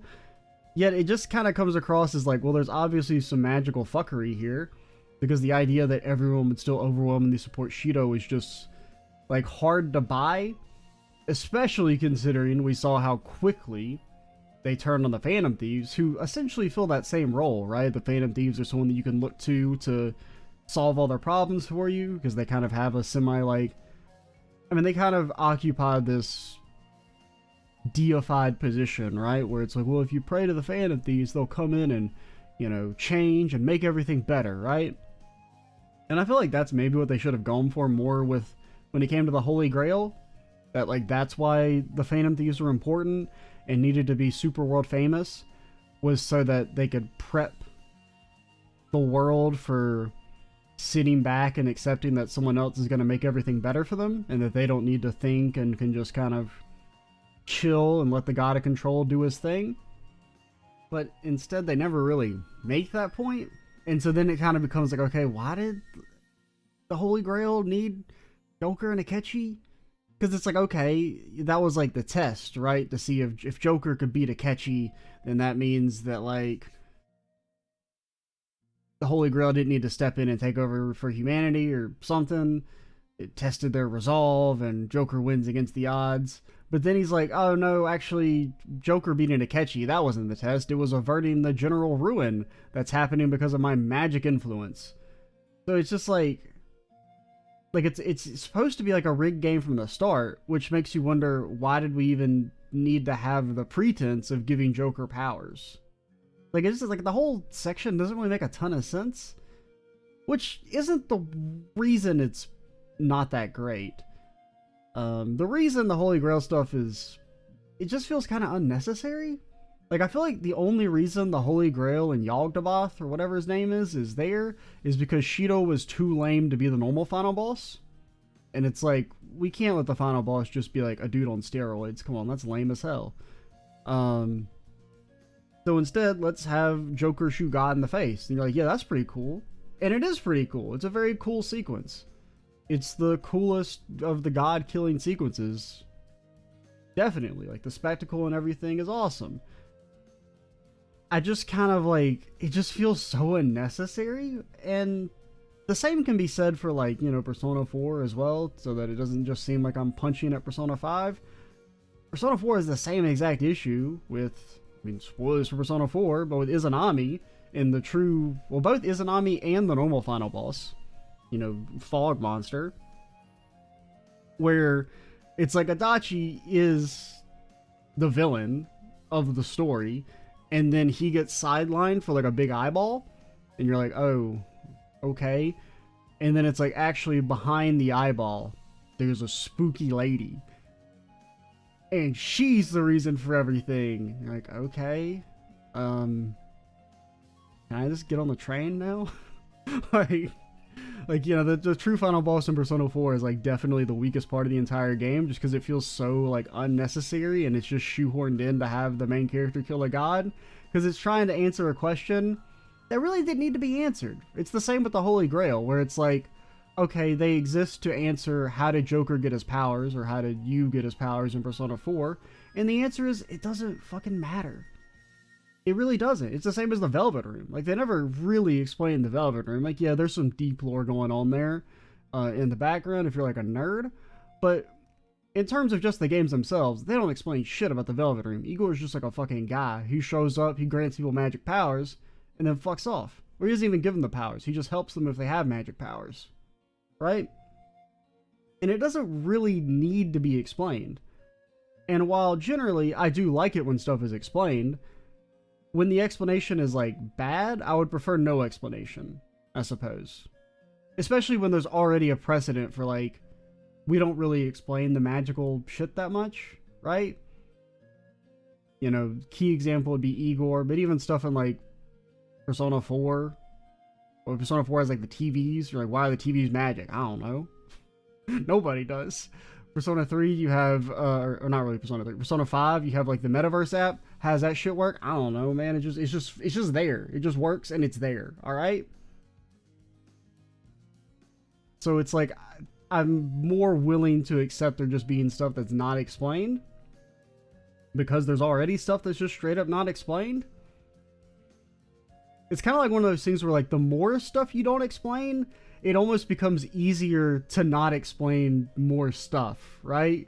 Like, it becomes easy to accept, like, okay, this shit just doesn't, like, we're just not going to address it, right? It's not important.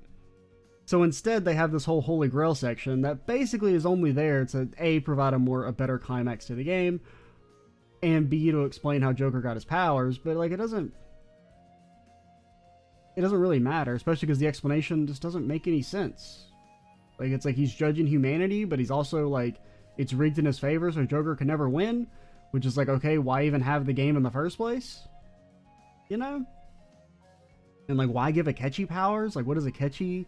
Like, how does he really fit into the whole thing? Because he loses, and it doesn't seem to impact the outcome of the game. Like, if it was like, I'm going to give Joker and Akechi powers, and, you know, whoever wins will result, you know, decide whether or not I come down and do my God of Control shit. Yeah, I don't know. It's weird. Because, I mean, that's kind of a little bit how it's framed in, like, Persona 4, right? Where Izanami gives you and Adachi powers so that they'll fight it out or whatever. but has no real intentions of like doing anything. I actually no, I can't remember, man. The whole section is just like, it hasn't been that long since I played Persona 4 last, and I've played the game many times, but that whole section is just like, I kind of tune out a little bit. It's like, you know, it's cool, but it doesn't really make a ton of sense, I guess. And that's just kind of how I feel about the Holy Grail. And the Holy Grail, like, the whole final dungeon and section of everyone being like, oh, we just want to be ruled over.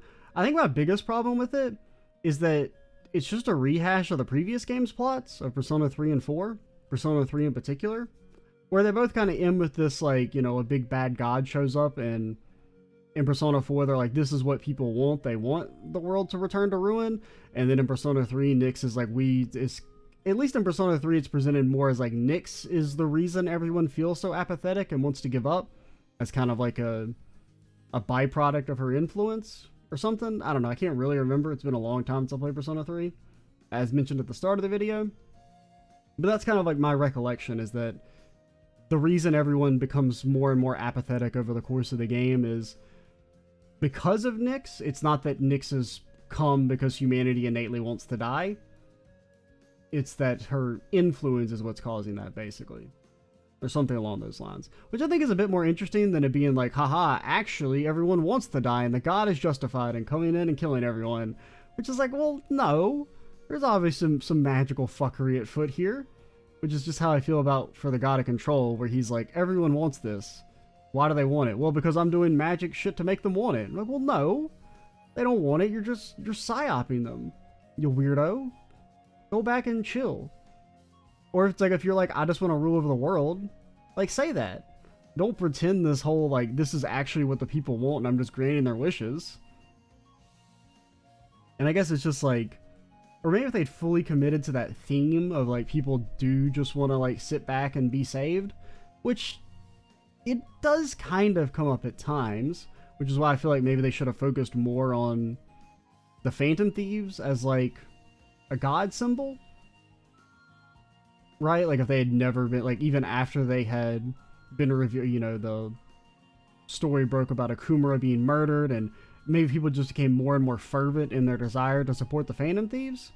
Like to show kind of that single-mindedness of like how much people don't care who's ruling over them. They just want something to be there that they can look to and hope will make their lives better. Which is like kind of, I guess, what they were going for with Shido, but I feel like the Phantom Thieves make more sense there. And if it was like the God of Control gives Joker powers to build his clout as like a precursor for the God of Control to come in and, you know, take advantage of this general feeling everyone has of just wanting to be saved and ruled over. Like, I don't know, I just feel like the whole thing is just kind of messy. And then just also the scenes where you're in Mementos and there's people in the cages and they're like, well, we just want to like fucking vibe. It's like, yeah, I remember Apathy Syndrome. Remember Persona 3? Like that was all that was going through my mind the whole time. Was like, yeah, I played Persona 3. I get it. This is like the same thing basically. I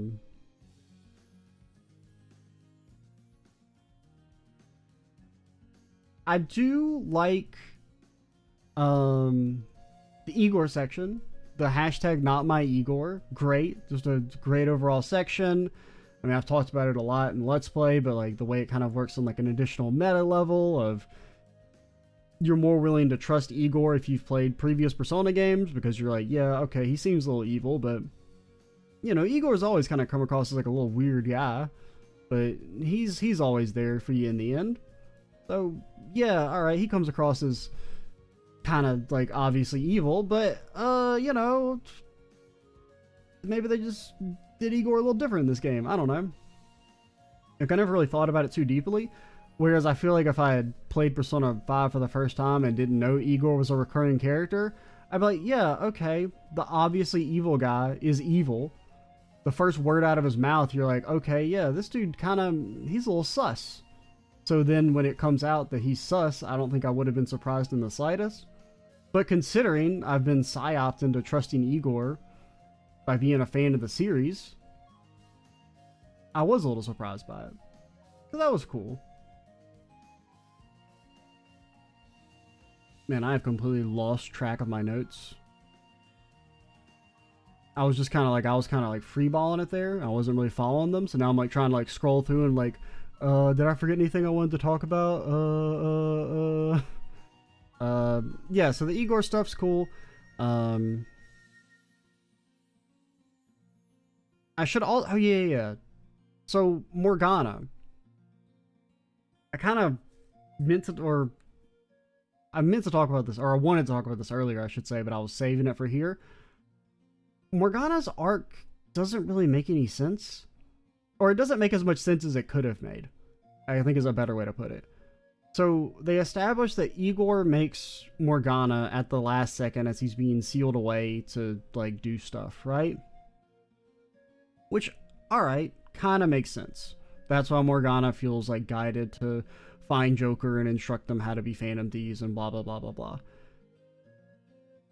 But at the same time, you also have these sequences where Morgana's having these recurring nightmares about how maybe he's evil or something like that. Which is why I feel like it would make more sense for Morgana to have been made by the fake Igor to keep an eye on Joker. Like, that's how Igor knew what Joker was up to all the time in the real world, was because Morgana was like secretly feeding him information subconsciously, because there's like a psychic link there because he made Morgana or something or another. And that's why Morgana was having these visions, was because subconsciously he knew that he was betraying his friend, but he couldn't figure it out, right? And so then if it came out at the end that Morgana was created by Igor, and you could kind of have like a conclusion to his arc where he like feels really bad about, you know, being a traitor, and then the gang's all, no, Morgana, you're the best cat, and you're so hot, haha, haha, something like that. Now, see, that's meant to be a joke about how Morgana's always talking about he's hot. I don't want to fuck the cat, for reference. I'm actually very anti-fuck the cat, as anyone who has watched the Cold Steel Let's Plays will know. Alright?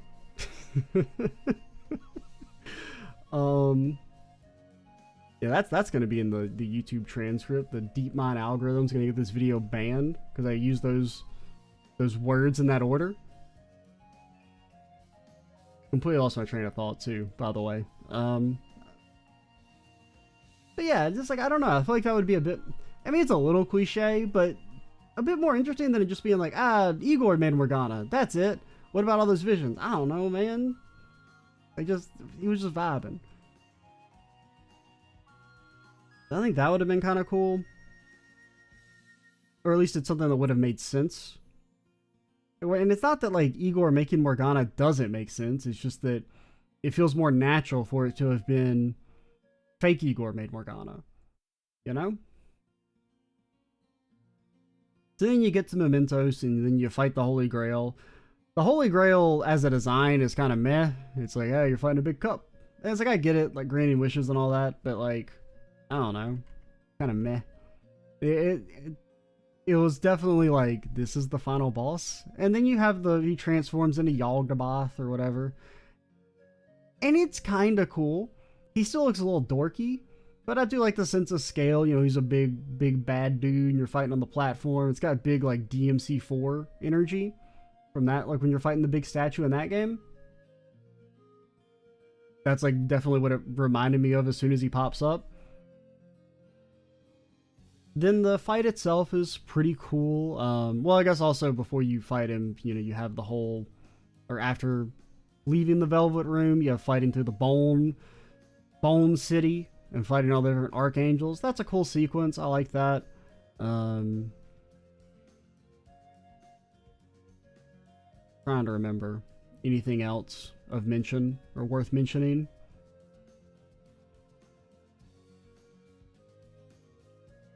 I guess that's kind of it.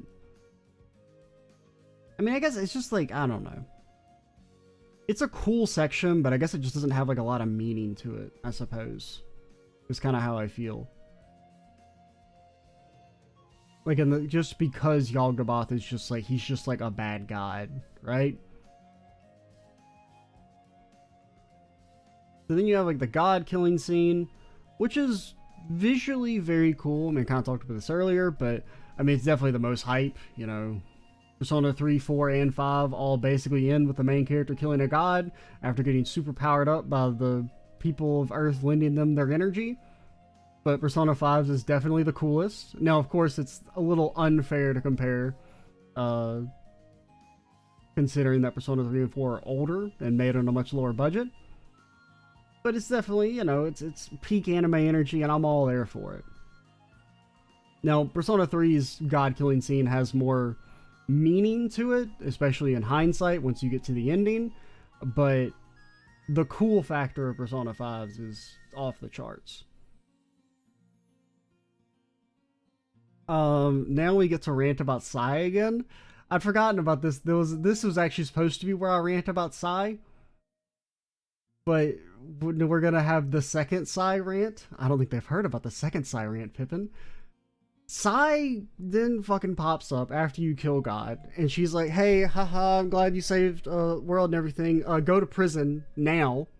Which makes no sense. Now, I say this at the time, and I didn't really, like, fully process in my head how dumb this sequence was until after I, like, finished recording the bonus videos as well. It's so stupid. Like, it doesn't make any sense. Why does she need Joker to confess to anything to convict Shido? What info does Joker have?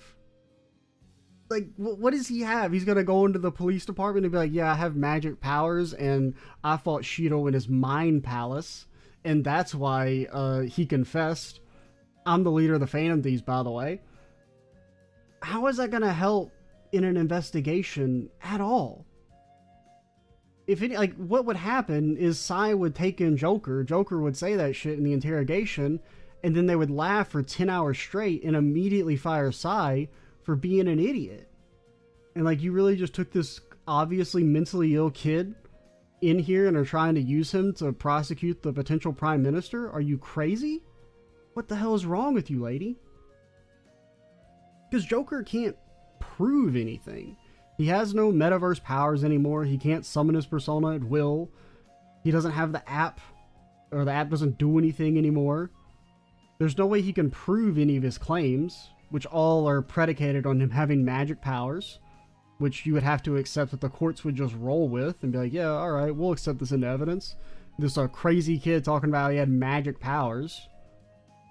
And it's like, even if, like, Shido, okay, let's say Shido agrees with everything Joker says, that would just make them be like, yeah, this man is zonked out and can't go to trial. He's obviously insane. He's agreeing with some random kid saying that they fought in his mind palace, and then he got roided up and tried to beat him up, but then he got Agidon to the face. What the hell's an Agidon? We don't even know what these words mean.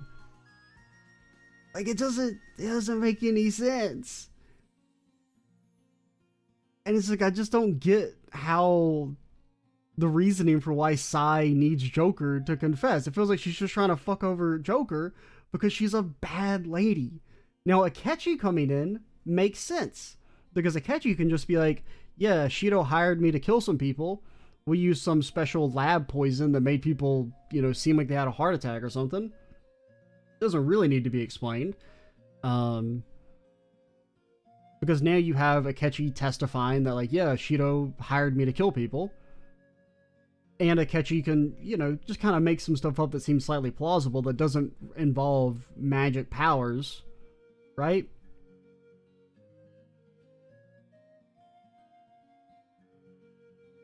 And once again, like, I guess also, even without Akechi, why does Joker need to test? Like, why are they having a hard time convicting Shido? His heart has been changed. He is gonna be completely, like, accepting and, like, wanting to repent, right? Like, I just don't see what evidence Joker has that's supposed to help crack the case. Because Joker can't add anything. All he could really do is say, like, yeah, I changed his heart. But, like, that doesn't mean anything. Unless you also accept the supernatural shit. Which you're gonna have a hard time getting that to fly in court. I don't know. I just don't see how that's supposed to like make the case easier or anything like that. And it really does just come across as like fake drama for later when they're like, oh, Joker's in prison again. When it's like, why? I don't know. It just feels so unnecessary and like unneeded. And once again, like another reason why Joker would not be considered a viable witness is all the scientists and researchers have a very, like, it's in their best interest to say, nah, Joker's fucking crazy, man. Like, yeah, we're looking into this metaverse shit. There's no way anybody can go into it or whatnot. It's all junk science. Like, they would be trying to defend themselves and make it seem like this is all crazy and can never happen. You know? I mean, that's even kind of established that they're planning on denying everything in the game. So it's going to be Joker's word against a bunch of scientists looking into this, you know, potential metaverse shit. And they're all going to be like, nah, no way that could happen. And instead, Joker's just going to seem like a crazy kid.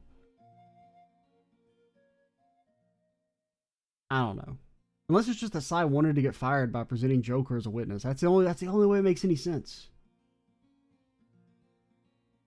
I don't know. It's fake drama and it's pointless and I don't like it. The end. Then you have Christmas. Christmas is alright. I ain't got no problem with the Christmas scene.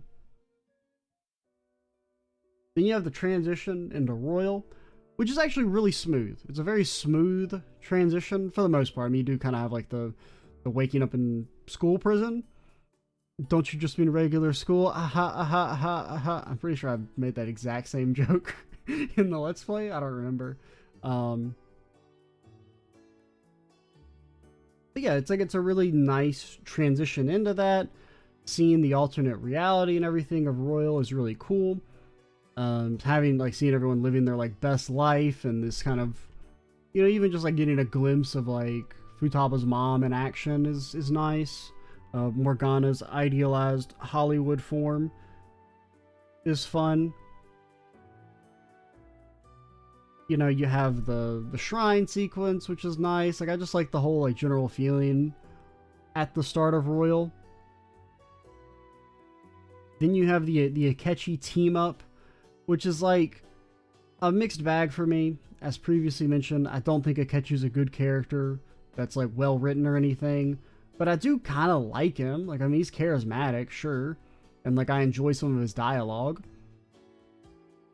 I just, like, wish the game had handled him better in terms of, like, his actual writing and development and nuance and all that stuff that, like, makes the character good. Now, there is also the fact that he's still, like, a massive asshole makes the party seem like even bigger idiots for the Shido ship scene, where they're like, oh, Akechi, come on, we know you want to repent, and then Akechi gets the chance to repent, and he's still just a massive piece of shit. You know? Which is another issue I have with the whole, like, Akechi redemption stuff, is that Akechi doesn't want to be redeemed. He never shows remorse for his actions. At all. Ever. He's very much the epitome of fuck them kids. Like, and then he shows back up in Royal, and he's still just a piece of shit. And it's like, I don't have a problem with him still being a piece of shit, but I have a problem with them not acting like he's a piece of shit. Like, he's basically just treated like a quirky weirdo and not a guy who has murdered dozens of people. You know? Like, I think it would have been interesting if they had basically treated Akechi like he deserves. And it was more of like a reluctant team-up of like, well, we kind of need to work together to get out of this. And there could have been some like party tension and whatnot. That could have been kind of fun to exploit. For, you know, interesting dialogue or something along those lines. The Sumire reveal is pretty cool, though. I do like it a lot. Like, it was definitely not something I expected. I had several ideas for Sumire's sister. Sumire's sister being Sumire was not really what I expected. Now, I wasn't completely taken off guard because there's another series I've played that has a very similar plot element. I don't want to say the name of it because it's a spoiler even knowing about it, I guess, but I don't know. Anyone who's played it probably knows what I'm talking about.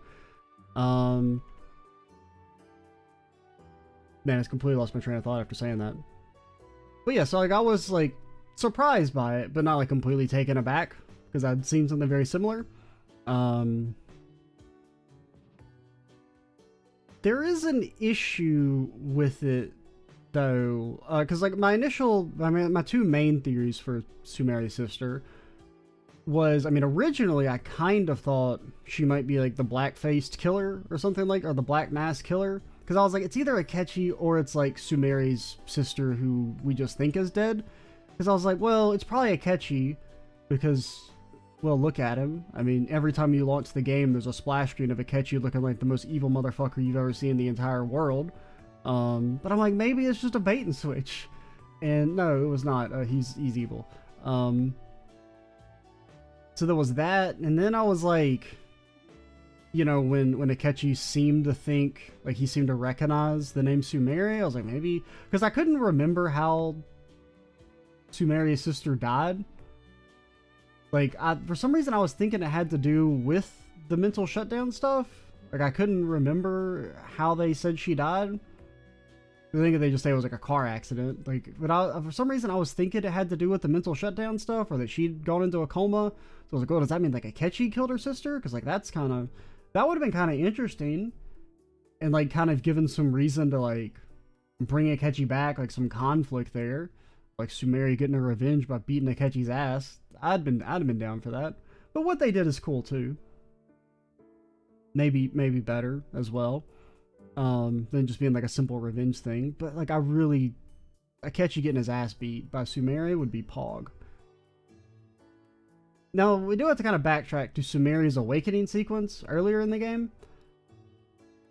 That shit don't make any damn sense. That is one thing about the way they go with this. Because, you know, my reason I thought that Sumeri's sister may have been a Persona user was like my kind of initial theory was Sumeri is using her sister's phone out of like a sense of sentimentality, and it still had the app on it. That's why she was able to enter the metaverse there. Now, that's not the case. So I don't know why she has the app on her phone. That's never explained because she's never around Joker or any of them when they go to do their metaverse stuff. She's presumably never around Akechi when he does his stuff. So they never explain how she gets the app on her phone in the first place to go into the metaverse.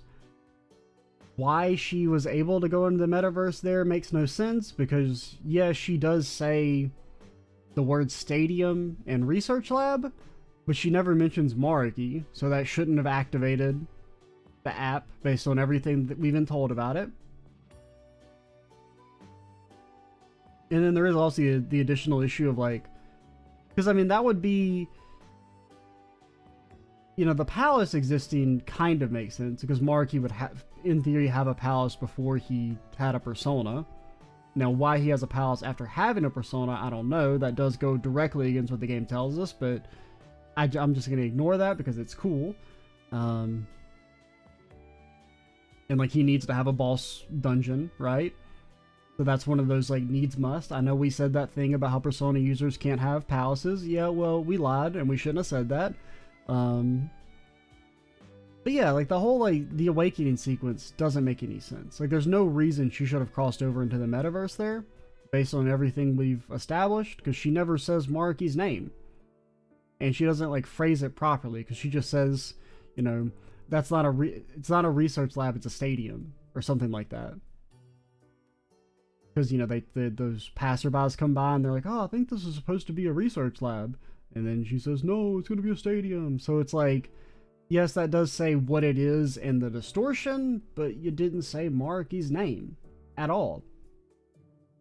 So it shouldn't have worked. Plus, we still don't know how you have the app in the first place. I don't know, it's just weird. One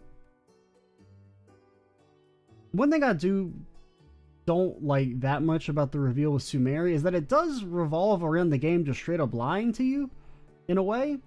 When it comes to, I mean, granted, I didn't really remember this. I mean, the reason I didn't suspect it was not because of this, but even if I had, I wouldn't have really been able to come to the conclusion that Kasumi is Sumeri. Because, you know, you see her passport or her, like, student identification and it says her name is Kasumi, right? And the game directly tells you this shit says Kasumi. And then it's revealed that, oh, actually, that was a lie, right? which is kind of like a bit of a problem with plot twists, where making a really good plot twist is really hard, because you both have to have, or making a plot twist feel satisfying is you have to have enough hints that the audience can reasonably guess it. Like, a plot twist doesn't have much, like, doesn't feel that good if there's no possible way you could have figured it out, but you can't make it too obvious, because then it's, well, too obvious, right? And so, I mean, I think it's an interesting plot twist, and it's mostly well done, but it does kind of suck that, like, the game does straight up lie to you at one point to pull it off. Like, I mean, they could have just, like, not had the... Like, she could have just said, hey, my name's Kazumi, right? And then you would never question it, because why would you question it? As opposed to the game, like, straight up being like, hey, her name is Kazumi, here's something that's written that says Kazumi on it. You know? Before we go any further, though, I feel like we should talk about Sumire and my interpretation of her character. So, as soon as the reveal happens that Kasumi is Sumire, and they're talking about identity and everything, you know, I just kind of immediately jumped to thinking about the situation through the lens of, like, a trans allegory. Now, I feel a little weird talking about this personally because I have no background in gender science, nor am I trans, but I definitely viewed her character through this lens throughout the process of viewing her arc, so I feel like I need to be, like, upfront and talk about it. Like, that's how I kind of interpreted her character, was through this idea of some of the stuff she's going through being an allegory for trans issues, whether intentional or unintentional, but on the behalf of the developers. So, you know, initially that's set up just because of the talk of identity and how Sumire wanted to be seen as Kasumi, right? That's what she says during the sequence, and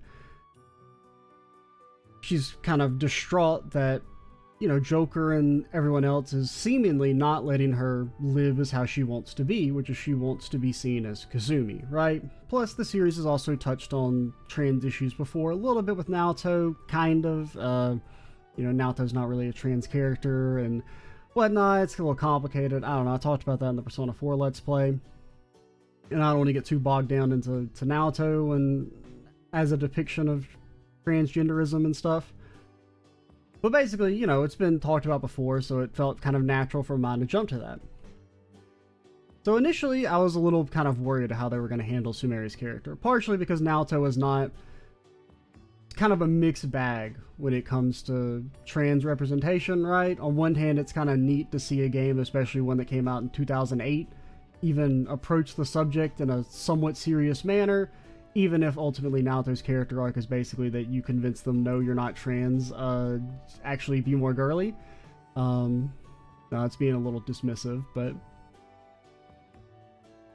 So essentially, you know, if you think about this through the trans lens, right, Joker is the bad guy initially, because it seems that Sumire wants to be Kazumi, right? Identifying and presenting as Kazumi is what makes her happy, what makes her feel fulfilled, and like she fits into society better. And so if you're coming along and saying, actually, that's not natural, you have to accept that you're Sumire, I mean, I feel like we're the bad guy there.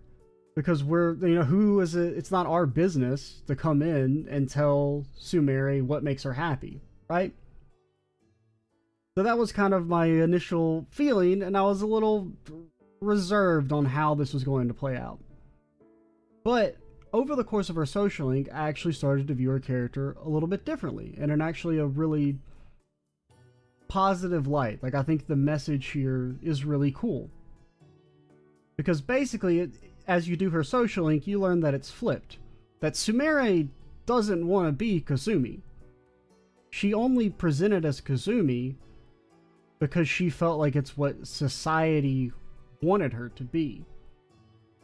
That she saw how much adoration Kasumi got, and she felt like, I need to be like her if I want to receive what I want. Like, if I want to feel comfortable and accepted in society, I need to be Kasumi. And then there's also the element of, like, processing grief and whatnot. But initially her desire to be Kazumi is planted before she even dies, right? Because she looks up to Kazumi and sees how much everyone loves her and how she's able to just get along and has like a much free and easier life than her, because she's ostensibly it's because Kasumi's just being who she wants to be, but Sumire is seeing it through this lens of like her personality is what she needs to change if she wants to be well liked the same way her sister is. But over the course of her social link, you learn that really she doesn't want to be Kasumi. She wants to be Sumire, but she kind of lacks the... I don't really know the best word to use here. I'm going to say confidence. Like the confidence to be herself, which is kind of equivalent to how a lot of trans individuals will not openly transition. Now, of course, it's more complicated there because you potentially face like, hatred and bigotry after transitioning. But there is definitely an element of people who have mentally transitioned to just within themselves, but physically do not present for, a myriad of reasons. They don't want to. So, I mean, some people don't, aesthetically transition to like traditional ideals of femininity or masculinity, and sometimes it's just, a fear of backlash, of hatred and bigotry and whatnot. And it's really her rank 8 event that seals this for me, right? When Sumire is picking out the dress, and she basically says that she picked it not because she thought the MC would like it, but because she wanted to wear it. She hoped the MC would like it, but she's not going to change who she is for his benefit. Just like how she's not going to stop living as Sumire because it's what society wants. So it's like, in a way, I guess I kind of interpret Sumire's character as someone who had transitioned mentally, but kept presenting as their original gender. And then over the course of your social link, you get her to be comfortable with herself and openly transition, which I think is like a really, really positive message if you interpret it that way. And in a way, it makes her like a really good example, like a really positive example of like trans issues without ever even touching the subject, like materially, unlike say Naoto, who I don't have I like Naoto's character for reference, but I don't know, I just thought that was kind of cool. And like the way it kind of flipped in my mind, starting with her rank 8 event. And that sequence of, I picked this not because I wanted you to, or I thought you would like it. I don't give a shit if you like it. I mean, I want you to like it. I want to be accepted by society, but if it doesn't happen, it doesn't matter because I accept myself. And I think that's just a really great message. I think it's maybe part of the reason why I kind of liked Sumire's character so much in those like later events of her social link. But even if you don't look at her character through that lens, right, and you just take everything at face value, which is probably the way you're supposed to, I would think I'm maybe reading a little too much into that. But I do think it's it's an interpretation I like, if I'm just being honest. I think she's an engaging character even regardless of that. Like, her whole arc and everything during Royal is, I just feel like, very well developed. She has some engaging events, which is surprising considering I did not like Sumire at first. I feel like I should go back and mention that. I was not a fan of Sumire at the start of the game because she just kind of shows up. She's like, I'm perfect, and I'm going to fawn over the main character. And she's just immediately like, oh, senpai this, senpai that. I'm like, I hate this. She is too happy. I don't like it. And then kind of learning later on that like, oh, that shit's all fake. Kind of. That she's like putting on airs to a degree when it comes to being cheery. Whether it's, subconscious or not. I think it just made me like her character a whole lot more. Trying to think, is there anything else I wanted to mention about Sumire?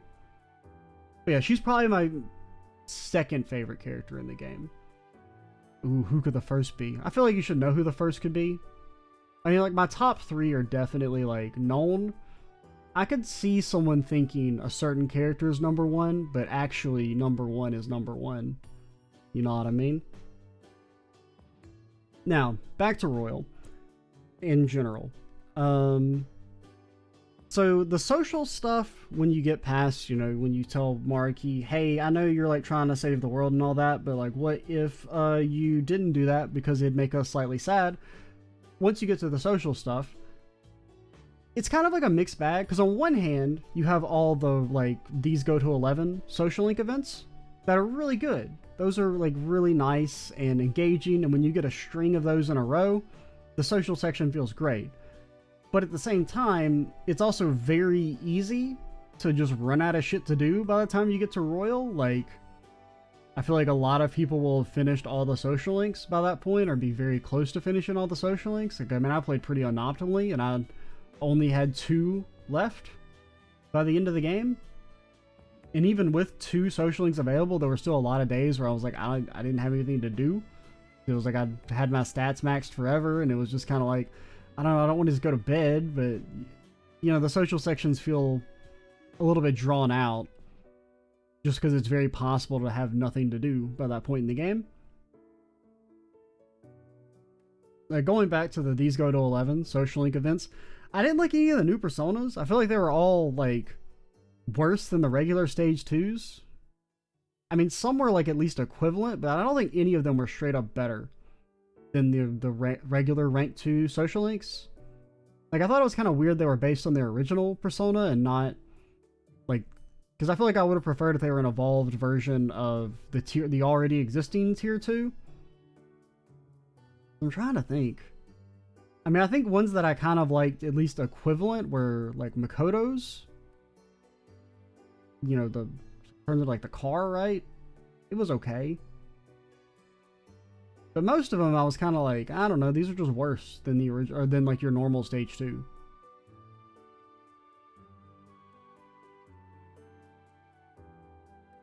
In regard to the story, I think the actual circumstance of the party in regard to Maruki is really cool. Like, throughout the main story, there's several different times where they try and like be like, maybe the Phantom Thieves are the bad guys, and it comes across as like very, like, half-hearted. Like, you know, you have that sequence after when Okumura gets killed, and they're like, oh, maybe we're to blame.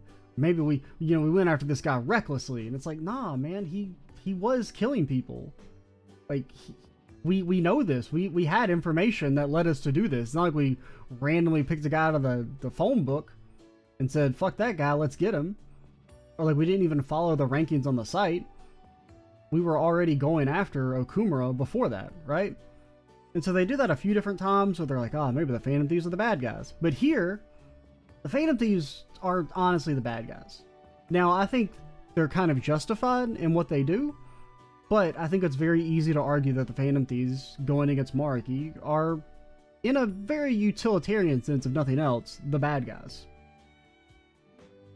And I think that's kind of what makes Maruki so cool in comparison to the main game, is that Maruki's like an interesting villain that has nuance. He has nuance! And that's why I like him so much. Because, like, his plan, I mean, it makes some sense. It has some problems with, like, you know, its long-term viability, of course. You know, you have the philosophical issue of giving that much power to a single person. You know, yeah, it works as long as Maruki is a 100% pure soul, but what if, you know, Maruki has like a bad day and he's like, you know, I don't want to do this shit anymore. And what if Maruki dies? Like, how does it go on after he dies? You know, can you really realistically micromanage every single person's happiness? Because at the end of the day, Maruki is still just a guy, right? Like, he's not all-knowing. He's not omniscient.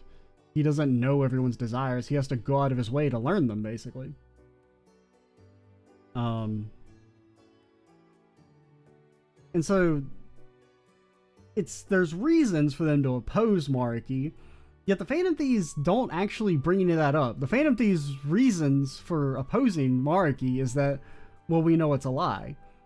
Which I feel like is a very selfish reason to go against what Maruki wants, right? Because at the end of the day, Maruki has probably better intentions for humanity than the Phantom Thieves are. Like, I think their argument has like emotional validity to it, and like it resonates where you're like, I don't want to live in like a fake world. I want to, you know, create my own happiness. Like, I get that. That's appealing.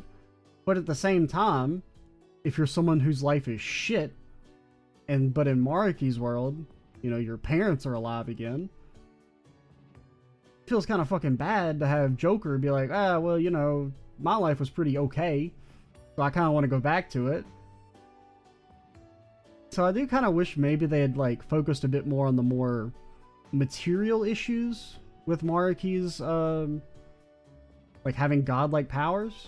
Like, even just the idea of like a philosophical, like, yeah, it's okay if you have this, but like, what if, you know, someone else has these powers? What if, you know, you lose control or something along those lines? Like, it's just too much power to have in the hands of one person. And like, yeah, you know, maybe you're ideologically pure now, but what about 20 years from now?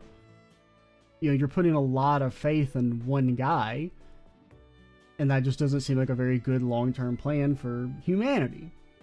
And so, like, there are legitimate, you know, problems with what Maruki wants to do, but instead the party's just like, we feel like it's fake, so we don't want to do it, and we're going to decide for literally every other person in the world. And their say doesn't matter because we have magic powers.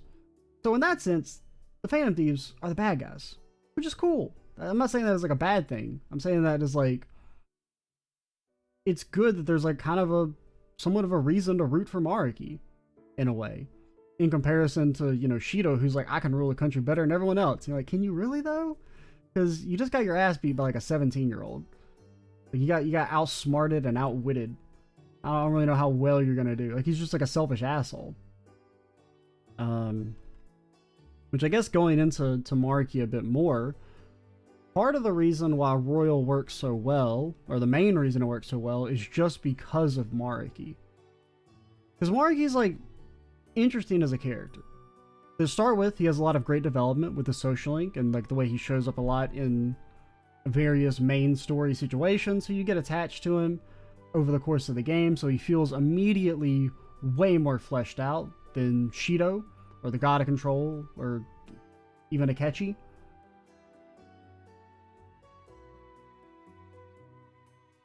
And the thing that I think about Maruki, though, is that he is really compelling and engaging, but he could have so easily not been. Because, like, on one hand, Maruki is just the god complex archetype of a villain, which is a pretty big cliche, not all that uncommon. But I think the thing that sets Maruki apart from your standard god complex villain is that he actually is, like, ideologically pure in a way that makes him kind of better than the main party. Because usually god complexes always have some sort of selfish or arrogance behind them, you know? They want to become a god to get revenge for some way they've been wrong. Or maybe they're arrogant and they think they're the only ones that can rule the world. Or that they would be able to control the world better than any of the other people. They can decide people's fate for them. And Maruki's not really that. He really is morally pure in his intentions, or at least as close as you can possibly be. There's no selfish desires behind his goal. He gets godlike powers. He could create a wonderland for just himself. And not only does he not do that, he actively goes against it, right? Like, there's no reason he couldn't have recreated his relationship with, I think her name is Yumi. I can't remember, honestly. I'm pretty sure it was Yumi. Because it's like, initially you have that scene where he basically, you know, wipes Yumi's memories, and he can't be with her there because that would make her remember. But once he gets his god powers online, he could easily rewrite reality so that Yumi never went through that trauma, right? So there's no reason he couldn't fulfill his own happiness. The only reason he doesn't do it is basically that it would distract him from helping everyone else. His own happiness directly impacts the happiness of everyone else. And he commits to his dream of eliminating trauma. And I think that's really cool. That there isn't any sort of, like, selfishness involved. Because even, you know, just bringing her back and recreating his relationship, it wouldn't hurt anyone. It wouldn't hurt Yumi. You could maybe even argue that it'd make her happier. But it would distract Maruki. Like, him having a happy, fulfilling life would mean he's not there at the computer micromanaging everyone else and figuring out what would make them happy. And so I think that's just really interesting. And, like, makes him kind of... He's as close to what you would really idealistically think a god should be. You know, he's purely benevolent. Which is interesting also for a series that is historically pretty anti-god. You know, generally these games always end with you shooting God in the face because he's an asshole. You know? Like, I mean, this game literally ends with you shooting God in the face because he's an asshole. But another aspect, though, of Maruki that... Because I think if they'd gone too far and made him 100% perfect, it would have been a little lame. But instead, he is slightly flawed. Because at the end of the day, I mean, he loses his cool, right? After he loses and he's fighting Joker and he kind of falls into that despair. Like, that's probably like the second emotional moment, right? When he realizes that he's never going to fulfill his dream, that it's been crushed. And also, if he'd fucking never helped Joker, he'd never be in the situation. Like, basically, the only reason Maruki lost is because he's a nice guy. If he had been an asshole, he would have won. Or even if he just, like, lived a more low-key life, he just, like, brought Yumi back for just himself. If he had prioritized his own happiness, he would have ended up in, like, a much better situation than being a taxi driver, basically, who loses to a bunch of teenagers. And so, like, him kind of finally showing some emotion and losing his cool against Joker is, like, a really, like, nice moment. And I think makes him more engaging, that you do see that kind of flaw a little bit, that he's not 100% perfect, that he loses his cool, and there is a slight amount, I mean, I guess it's like he gets some personal happiness of being this, like, savior character and helping everyone, but, you know, nobody can be 100% selfless, I don't think. But he's, like, essentially as close as you can realistically be. And the game's kind of willingness to make the villain kind of the good guy and the party arguably the bad guy is really cool, especially for something that, for like, in the main game, suffered with that nuance, where it was like every villain has to be as evil as possible so that we know who the good and the bad guys are. And in here, the lines are kind of blurred, right? I think another example of, like, how the party isn't necessarily in the right here is that how satisfying Maruki's quote-unquote bad end is.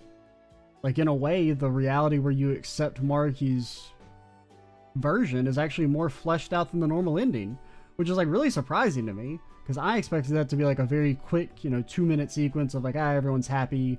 fade to black. And it's like, no, it's like a 10-minute fleshed out sequence where everyone is happy. It's a more right world. Like, there's a sense of fakeness to it all, of course, but the world overall is in a better place if we let Maruki do what he wants to do. And I think it's that makes the plot of Royal work so well. Because if you replace Maruki with, like, you know, another character or something, or if you made Maruki's character even, like, a little bit worse, I feel like Royal's plot in and of itself, like, in a vacuum, isn't that amazing, right?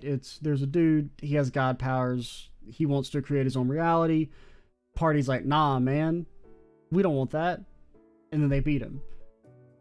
Now, of course, anything, if you know, put it down, like, dismissively like that, it's gonna sound not that great. But basically what I'm saying is that the plot of Royal is great, and it's all because Maruki is a great villain, / really more of an antagonist, because he's not really a villain. And I think it just goes to show how impactful it is to have well fleshed out antagonists, and how you can take essentially the same story and make it feel so much better. Because I guess a better way to put this is that Maruki and the God of Control are the same, kind of. Just the God of Control has selfish intentions where he just wants to rule over people. not necessarily make it better, but like if you reduce both the God of Control, or like, you know, the Holy Grail stuff, and Maruki's royal stuff, like if you reduce them to their lowest common denominator, they're very much the same story, but Maruki's has so much more impact because he's a nuanced, fleshed out character, whereas the God of Control is a word in you know, the Bible, basically. Like, he doesn't have anything going for him. He's just there. I think that's pretty much all I wanted to say for the actual blow-by-blow of the plot. Before we get to our conclusion, which will happen not soon, we are going to kind of go back and go through a section of the video that initially I did not mean to be as long as it's probably going to end up being. Because I had this idea of basically revamping the plot to focus on Akechi instead of Shido as the main villain, or Akechi instead of Shido / the God of Control as the main villain. And initially I just kind of meant to do like a very loose outline of some changes I would make to the ending, but instead it kind of ended up going into a bit more detail of how I would integrate Akechi's character more into the main story. So we're getting into like fan fiction shit here, honestly. I don't know how well this is gonna go through, but I think it's an interesting kind of thought experiment to go through. Like how I think you could make Akechi's character so much better without actually changing the plot that much. So let's kind of start working our way through it. So our first real change would happen pretty early on with Kamoshida, is when Akechi's character would show up for the first time. Except we wouldn't be Akechi, he would be in his black masked form. So it would basically, as soon, like after you beat Kamoshida in his dungeon, you know, there's that part where An is thinking about burning his ass to the ground. And then ultimately she ends up saying, you know, Morgana's like, no, don't do that, or else we gotta change his heart. Instead, what would happen is she's about to burn his ass to the ground, and then the black masked man shows up and basically encourages her to do it. You know, saying it's what monsters like him deserve. It's, you know, they're never gonna change. You need to take it into your own hands. Then Morgana, you know, would protest, talk about, oh, you gotta, you know, if you do that, you won't be able to change their heart, they won't be able to truly repent. Akechi would then, you know, insult their infantile sense of justice and claim that, you know, some people are too far gone for redemption, and that if you spare him, you're only going to hurt people down the line because he's not going to materially change. I mean, look how far gone he is. He's a monster. Then he would kind of offer to, like, you know, if you don't want to kill him, I will. You know, if you're too afraid of getting your hands dirty. But then, you know, the gang refuses again, and then Akechi would leave. He would respect their wishes because ultimately they beat Kamoshida and he didn't. You know, the implication would be that Akechi had been targeting Kamoshida but wasn't quite on the up and up since he didn't actually go to the school.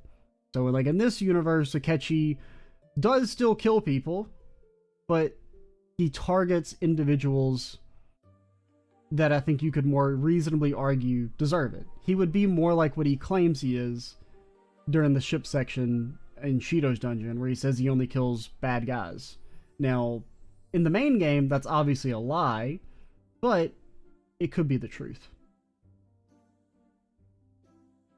So Madarame's dungeon would kind of basically play out the same, just with the tweaks I mentioned earlier to make Madarame not a mustache-twirling cartoon villain. Your first major story change would happen with Kaneshiro. So basically what would happen with Kaneshiro is the initial setup with Makoto and her tracking you and also investigating the extortion stuff would be the same. And so the gang kind of gets ready to go after Kaneshiro, but instead, boom, the Medjed stuff starts. Like, that happens kind of before they resolve to fully investigate Kaneshiro. After that starts, they get contacted by Futaba. And so what ends up happening is Makoto would still then confront everyone with, you know, her recording and reveal that she knows they're phantom thieves and threaten to go to the police. And then basically the gang would present Futaba's request as like, hey, you know, if you turn us in, we won't be able to help this girl who really needs it. Then Makoto would basically force them to bring her along into the metaverse so that she can kind of see if they're quote-unquote for real in regards to their desire for justice and if they're actually doing the right thing and their methods and whatnot. So, you know, they don't really have a way to refuse, so they take her along to Futaba's dungeon when they first go in. Initially, at the start, maybe during that, like, side quest before you do the real dungeon, when she says go get the thing from the bandit guy in the city, you know, she sees that, you know, once the main gang start fighting, Makoto kind of falls into this, like, sense of, like, despair, like, you know, here are these people that I doubted I was going to turn them into the police, when they're actually doing more to help people than I've ever been able to do. And look at me, you know, doubting them. Boom, bada bing, Persona Awakening, choose your new party member for Futaba's dungeon, which would now become the third dungeon. All Futaba stuff would happen the same, except the mom would not be killed via psychotic breakdown method. She would just be killed normally. Akechi would not be involved. I know, crazy. So the dust settles and everything. Then, you know, when it comes time to select the new target, they're like, hey, this Kaneshiro guy, we need to go back and get him. The extortions have gotten even worse. During the past couple of weeks, we've been focused on this Futaba and stopping the Medjed stuff. Boom, next day, on the news, Kaneshiro has fucking died. His brain is exploded. And the implication is that the Black Masked Man killed him. You know, while they were off doing Futaba stuff, Kaneshiro gets to be notable enough for Akechi to take notice and take matters into his own hands, because the police can't get him. Fucking Akechi's got to get his ass. So then the gang's like, okay, we need to investigate this Black Masked Man more. So then we would go into the Okumura stuff, which is weird. Because on one hand, I want to cut Okumura out of the game because I feel like his section is not that interesting. On the other hand, I do still feel like you need another dungeon if we're going to cut out... Like, I feel like you can't cut both Kaneshiro and Okumura's. Because, like, one of my ideas is basically to cut the best stuff out of Okumura's arc and integrate it into Shido's arc instead. So I think basically you cut Okumura, replace him with a character that's good and, like, interesting as, like, kind of like a filler, you know, a filler target for the Phantom Thieves to build up their fame some more.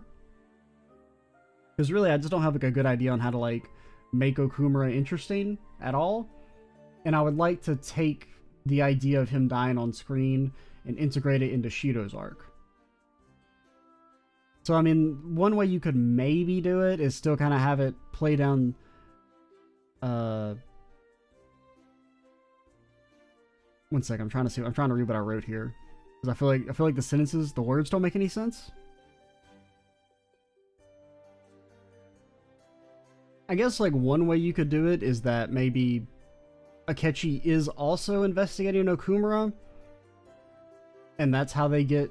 Like, you know, that's why they're investigating Okumura, is to try and get to the Black Masked Man. Still, like, in the main story, it would basically be that instead of, like, Akechi's... You know, instead of suspecting that Okumura is getting people killed via Akechi, it would be that maybe employees at Okumura's workplace are experiencing, like, breakdowns.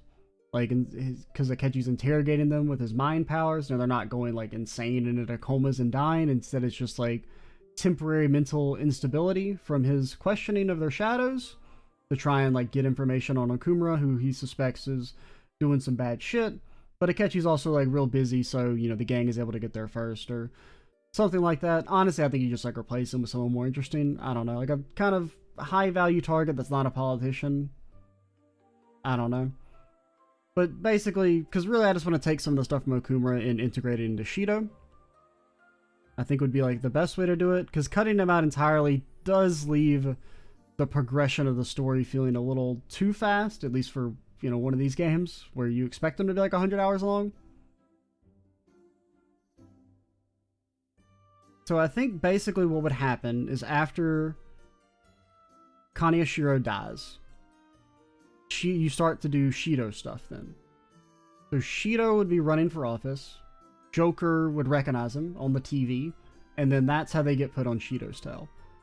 So then they start looking into Shido to see if he's up to anything else, because if he framed Joker for a crime, you kind of have to assume he's up to some other, you know, bad shit. They go to the Capitol building, they're trying to investigate his office. Boom, they meet Haru, who, if we're going to integrate Okumura and Shido's stuff, Haru would now be Shido's daughter, and by proxy, Akechi's half-sister. That's a bit of a cliche, and a little unnecessary, but that's more... Like, I feel like Haru needs to... Like, I would still want her to be in the game, and if you're cutting Okumura, the most logical thing is to just have her be Shido's daughter. And the overall arc is the same, where Shido treats Haru like trash, and, like, just a tool to be exploited, right? To be sold off for political capital. So I think all that would still be basically the same, but there would be, like, a little bit of extra drama and interest just because of Haru and Akechi being, like, half-brother and sister. This is more to give Haru a tie to Shido, though, than Akechi, and that's more just a consequence of it. So, you know, essentially it would be Akechi would be like the bastard son who was forgotten, while Haru was the legitimate daughter, but she kind of lived in this, like, gilded cage and was abused by Shido, but not in the same way that Akechi was. Right? She's just seen as, like, an object to be traded for capital. So, you know, they are investigating Shido, they meet Haru, you know, learn she's going to their school and everything, blah, blah, blah. You know, they get put on Shido's case. So they help Haru, you know, maybe, you know, the same thing about Haru's going to be married off against her will for some political deal or endorsement so that Shido can become prime minister. You know, that's your deadline. So you go into Shido's dungeon, you do all that stuff.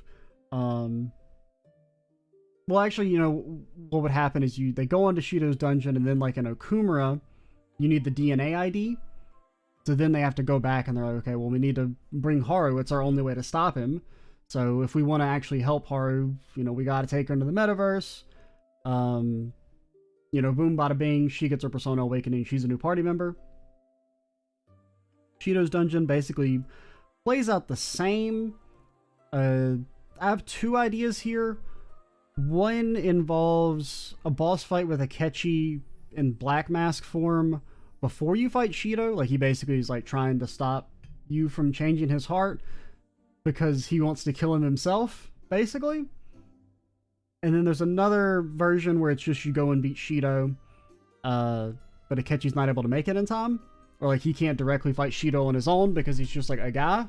Like, individually, he would still be more competent than, like, say, Joker or the other party members, but altogether he can't take them all on because he's just, like, a guy who, you know, he's a bit more competent because he's been around the block for a bit longer, but he's not, like, you know, a god. And another reason, like, the reason why Akechi hadn't just killed Shido via shadow powers would be that Akechi wants to kill the real deal, right? He doesn't want to kill an illusion and by proxy kill his dad. He wants to look his dad in the eyes as he takes him out, and he just hasn't had the opportunity to. And so he's still been working on that, and then if the gang comes in and changes his heart, then it's going to kind of ruin his own revenge. And he doesn't feel like Shido deserves to repent because of everything that he's done to him. So then basically you would still have Akechi kill Shido's shadow, whether it be that, you know, he tries to stop the party first, or he just sits back and expects them to lose. He kind of comes in behind and reluctantly kills Shido's shadow because he doesn't want to risk him, like, getting away, right? Like, I don't know. I mean, on one hand, he could still kill him after he's been redeemed, I suppose, but I guess it's like he just knows that he wouldn't, or he fears he might not have the resolve to do it if Shido isn't, like, a piece of shit. And in that moment, he would still be a piece of shit, right? As a shadow. And you would still have the whole he dies later on TV aspect from Okumura's arc, where so the story would still be intact in that regard. And then you would still transition into Sai as, like, a way to clear the Phantom Thief's name. Akechi would still end up helping the thieves take out Sai. Now, initially, it would be because he has some sort of sense of honor and he doesn't want everyone else to take the fall for him, right? But after he kind of integrates into the group, this is when his like mental spiral starts to happen even more, especially now that Shido is dead, and like that's the thing that's been driving him, and like that's his goal that he's been looking for, and it was kind of taken from him by Joker when they changed his heart, and you know, in Akechi's mind, like forced him to kill the Shadow. So after he integrates himself into the group, he starts to feel like even more like jealous and resentment towards Joker. You know, look at this guy, he has all these friends and shit. So he kind of comes up with a plan to betray them and get them arrested, to hopefully try and break them out of this naivety that he feels like they have, and to like introduce them to the real world that's cruel, the world that Akechi lives in. And then he thinks that maybe if he crushes their spirit, they'll kind of come to see things the way he does, and maybe somewhere deep inside he hopes that if he can change Joker's view of justice and the nature of the world, they can be friends. Because, you know, Akechi, he's just a sad little boy. You would still have Size Dungeon plays out the same. They, you know, Akechi tries to betray them. The gang figures it out. Like the prison break sequence would still happen essentially the same. The main difference would be that when Akechi shows up, instead of being there to kill Joker, it would basically be Akechi shows up to tell Joker that, hey, I can get you out of this. You know, justice is corrupt. I can easily use my influence or like mess with the lead prosecutor or like the lead investigator and get you guys set free. You don't have to go to jail. Plus, look how, you know, you can't trust the justice system. Like, someone with my kind of power could easily go in and, you know, free you, even though you are technically guilty of this crime. Look how, you know, foolish it is to rely solely on legal justice and rehabilitation. Because the only justice we have is that which we, you know, create ourselves. Or something along those lines. And so, you know, Akechi starts talking to this fake version of Joker, this kind of version in his mind. And he starts to, like, really kind of bare his soul to this fake. Now, meanwhile, you know, the real Joker, you know, afterwards, he gives up on talking to him. Because the whole time, Joker is just sitting there not saying a word, as Joker does. Now, that wouldn't seem out of the ordinary for Akechi, because that's just what Joker does. Akechi leaves out of frustration. Then, you know, you have like the prison break section or whatever. And then ultimately, once Akechi learns that Joker has escaped from prison, it kind of like would crush him, right? He bared his soul to someone that he thought could be his friend, and instead he was just he was tricked. He feels like he was taken advantage of. He was talking to a fake the whole time.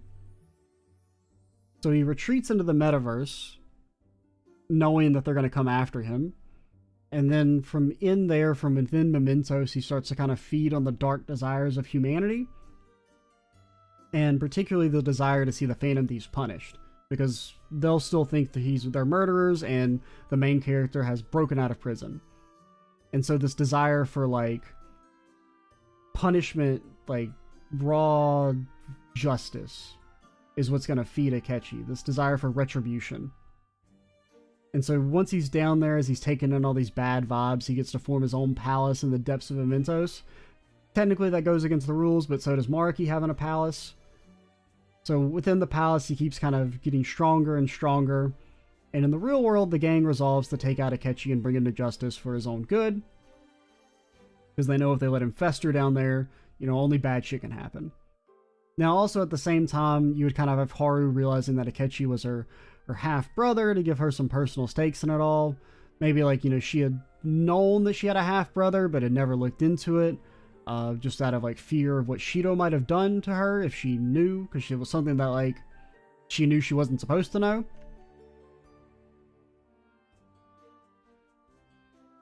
Because, you know, if Akechi was outcast, you know, maybe the same could happen to her. You know, it wouldn't really be her fault, but in Akechi's mind, he would kind of resent her for never having tried to reach out. And then, you know, still kind of like in the God of Control stuff, you go to the depths of Mementos, and then you have like Akechi's full-blown palace, and along the way you would have like flashbacks and whatnot that flesh out Akechi's full backstory, started from when he was a kid. you know, going through like a orphanage and stuff like that, up until eventually he awakens his own power a few years prior to when the game starts. I think one of the ideas would be that he would still be a detective. Like, basically, he would have become a detective out of the hopes of holding his father accountable. Like, you know, his kind of big dream was to investigate his father and find some crime and arrest him. So then during one of his cases, he would basically have been working independently from the police. He feeds them a lead about some, you know, killer or murderer, and the police fuck it up. You know, they mess up the investigation, the dude ends up walking, and then Akechi just kind of falls into this despair over, like, how could these people fuck this up? This guy's gonna walk free, he's going to commit more crimes, and there's nothing I can do about it. And that would be when he awakens to his persona and, like, gains his metaverse powers. And then eventually he would learn, you know, he can go into the metaverse and confronts the shadow in there. Well, he would basically, I think, would be trying to get information from the shadow version of the guy that he could use in real life to kind of reopen the investigation. Ultimately, though, he ends up getting caught by the shadow version because he's inexperienced. He ends up killing the shadow version of the guy, not knowing that it would kill the real version as well, which is kind of like an idea from a commentator that mentioned that in theory Akechi would have, like, no idea about changing hearts, which I think is, like, kind of a cool idea. Now, the game itself never brings that up, so it's kind of like fan fiction, but I think it's a cool idea that Akechi's maybe initial kill would have been by accident, because he wouldn't have known that killing shadows kills people in real life.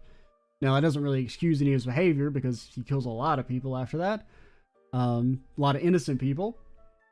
But I do kind of like the idea of his first kill being, like, kind of on accident, right?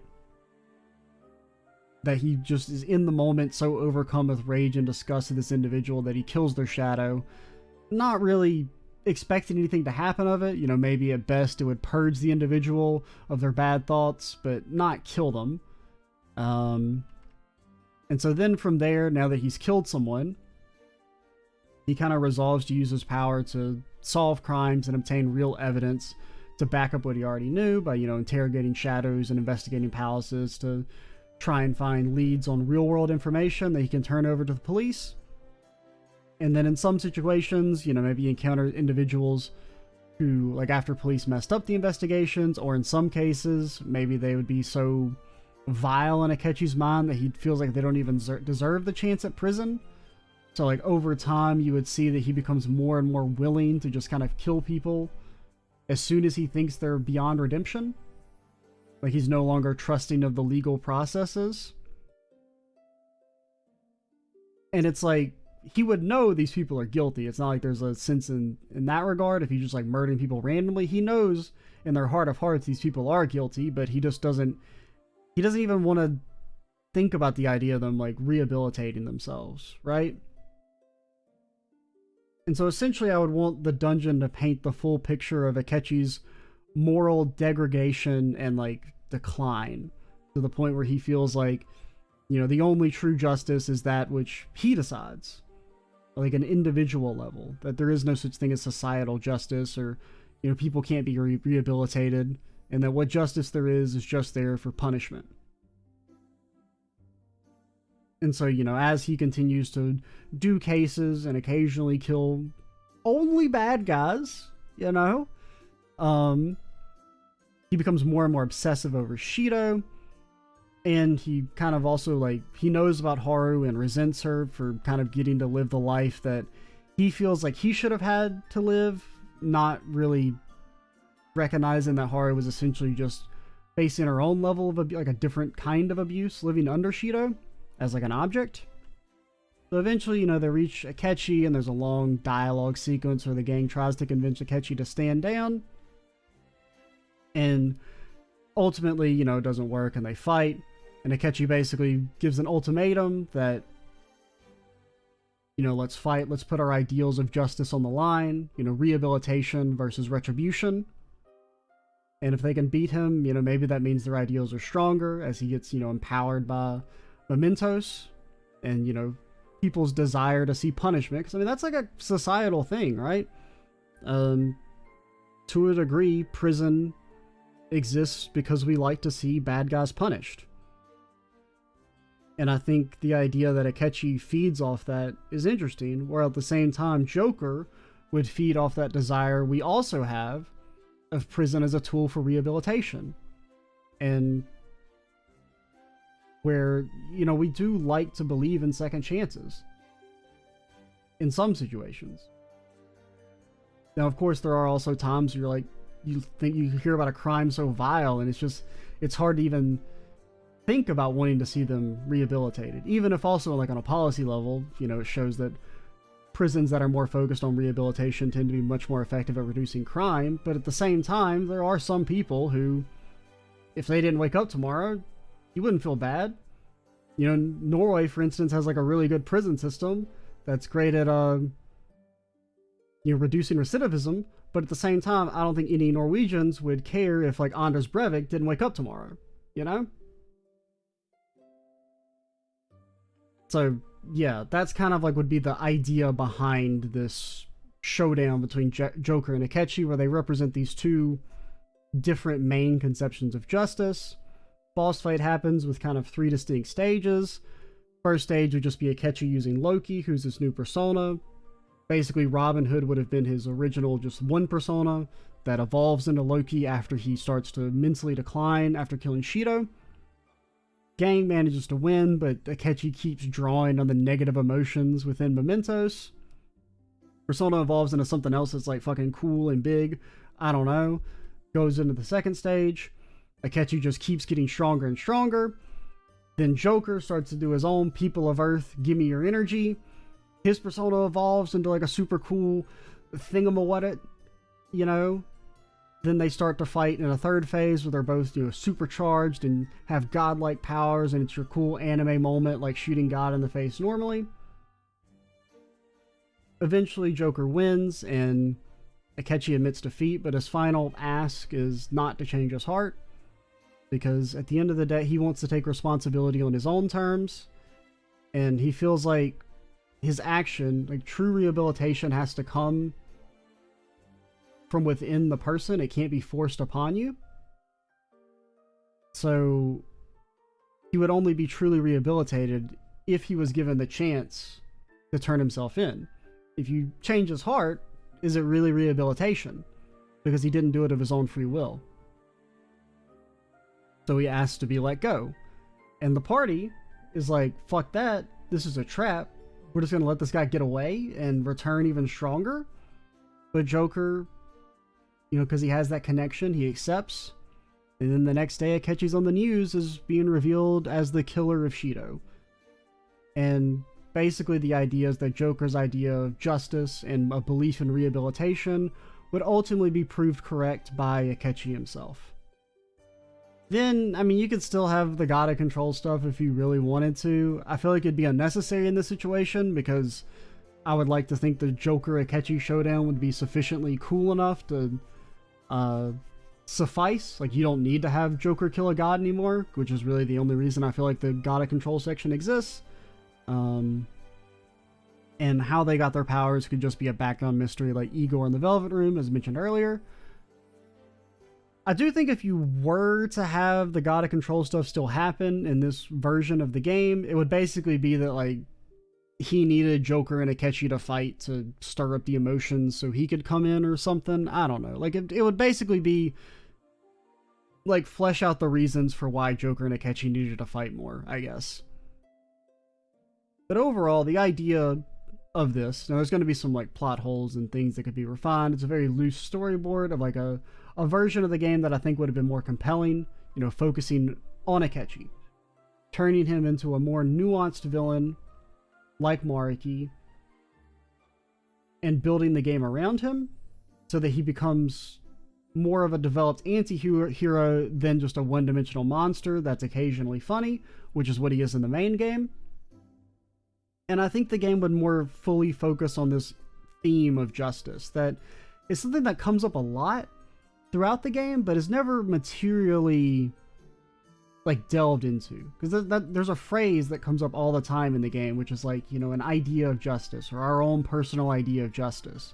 And so this idea that justice is subjective and can vary from person to person is, I mean, I agree with it, and I think it's interesting because, as previously stated, you know, people have different ideas of what, you know, prison and justice is there for.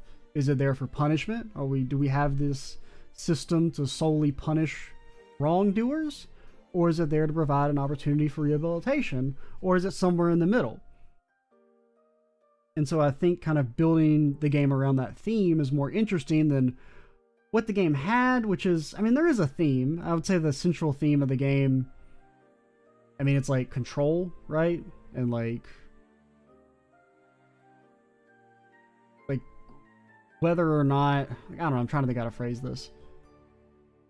Because, I mean, if you think about the two main or like really the three main antagonists, Shido, Maruki, and the God of Control, they all revolve around this idea of letting others do things for you.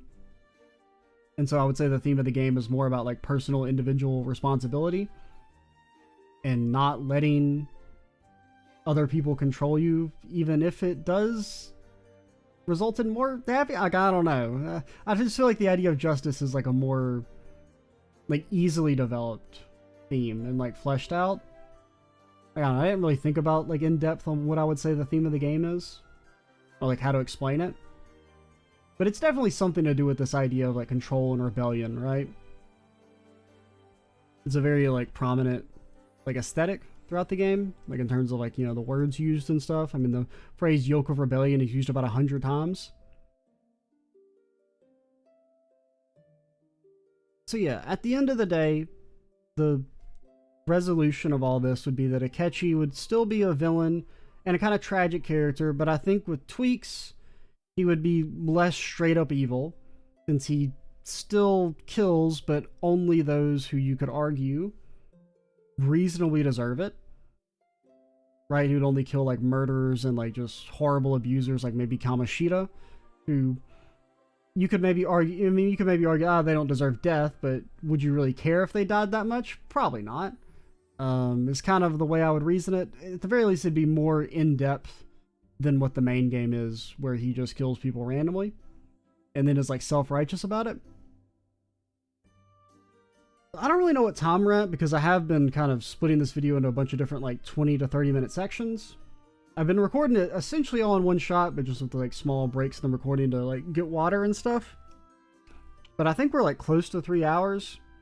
So initially I was going to do like a more detailed character power rankings here to like kind of round things out as we get almost to the end of my notes. Instead, I think all you need to know, since this shit is way too long, Ryuji is the best boy, but Sumire is the best overall character in the main party. Maruki is the best character in the game. He's the most well-developed and interesting. Worst character, I guess Yusuke, not because I dislike him, even though he does give a really bad first impression due to the whole nude modeling shit. But he just doesn't feel that integrated into the party or the story, and his arc with Madarame felt a bit more sloppy than Haru's arc with Okumura. I don't think either of those were really all that good, but I do think I preferred Haru's character a bit more, especially in regard to her social link. So I like Haru a bit more than Yusuke, and, you know, somebody's got to be at the bottom. I don't hate Yusuke or anything like that. I mean, if we were to count Akechi as a playable party member, he would be at the bottom in the main game, just because he's not developed well at all, in my mind. We'll probably do like a long tier list after P3 maybe, where I can talk about all the characters in more detail, where, you know, rank all the confidants of the modern Persona series. Oh god, they actually got me to say confidants instead of social links. They're gonna purge social links from my mind. I mean, it wasn't really like on purpose that I was calling confidant social links in Persona 5, but I was like, why change the name? I think you could argue confidants makes a bit more sense than social links, but, you know, that's what I've been calling them for years now. Alright, well now we're going to move into our conclusion for real this time. Yeah, my voice is dying, by the way. I haven't recorded this all in, like, one shot. I mean, this has all been recorded in the same, like, rough 4-hour period. But my voice is still going to die. I have no clue how, because I mean, I've done some of these videos before, like in one shot. Like, I think the Cold Steel 4 tier list video, or the Cold Steel tier list video that was like 3 hours long. I did that shit in one shot. I have no clue how I did it. Because, I mean, I've taken, like, breaks and drank a lot of water, and my voice is still like, bro, stop talking about this. Please, have mercy. But alright, let's move to the conclusion and talk about the game as a whole. Overall, to wrap it in a nice little bow, game's really good. Like, it's really good. I mean, we talked about a lot of negatives here, just because I feel like it's easier to talk about negatives than it is about positives, because you can kind of flesh out why you think something is bad, but it's harder to flesh out why you think something is good.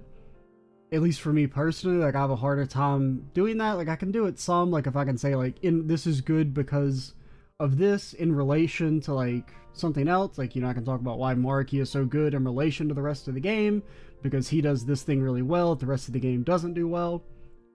You know, stuff like that. So yeah, overall, the game's great. It has a immense sense of style. Like I think that's probably, like, the thing it's the best at. Like the style is just off the charts in comparison to the rest of the game. Like, it's just such a vibe at times, and the presentation, the gameplay is probably the best in the series, at least on a mechanical level. The balance is a little meh. Like, it probably has the worst balance in the series, partially because Royal adds a bunch of, like, OP shit, potentially, or there's some OP shit that's even just in the base game. And there's nothing to really, like, counterbalance it, because there's no, I mean, the higher difficulty of Merciless is actually, you know, easier in a lot of situations, just because you do so much more damage, and you level up faster, which means you have, like, innate damage resistance from being at a higher level. So it's kind of, like, not really harder. Whereas, you know, say Persona 4 Golden and Persona 3 Portable added stuff to make the games easier. Like, Persona 4 Golden is significantly easier than regular Persona 4, but very hard is the thing that exists, which balances it all out, as long as you don't grind. Now, if you grind on very hard, it's not so bad, because the hardest part of Persona 4 is very hard is the XP penalty, because it means you're going into fights without key abilities, and you're also taking significantly more damage from being at a low level, which, it's probably not, like, on a mechanical level, like, the best design for difficulty, but Persona 4 on very hard was very engaging, despite having probably a worse gameplay mechanics. Whereas Persona 5 Royale, I think, had better mechanics, but a lower level of engagement, just because most boss fights were so easy. And there was no real sense of danger. Like, even the ones where I kind of struggled, like, at actually killing the bosses, I was never in any danger. Like, I never felt like, fuck, I might lose this. It was always just, fuck, this is taking longer than it should. The story, I think Persona 5 does have the weakest story of the modern Persona games. I think it's still pretty good, with some, like, really great moments. But overall, it's just not as good as 3, and the main reason it's worse than 4 is because it's very similar to 4. It does some things, like, a little bit better and some things a little bit worse. Probably the main thing it does worse than Persona 4 are just the dungeon storylines. Like, the Persona 4 formula of, like, there is no bad guy here, it's about exploring a character's trauma so that you get attached to them before they join the party and hope you know, beat up bad guys later, I think is better than the, hey, here's a kind of generic villain, you don't really care about them because they have no nuance. Some of the things I think Persona 5 does better than Persona 4, though, well, there's two main things.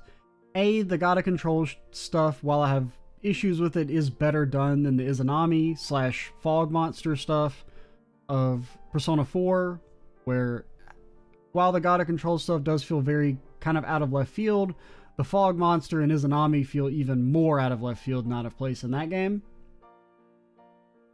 And I would say Akechi and Adachi are very, very similar characters, of course.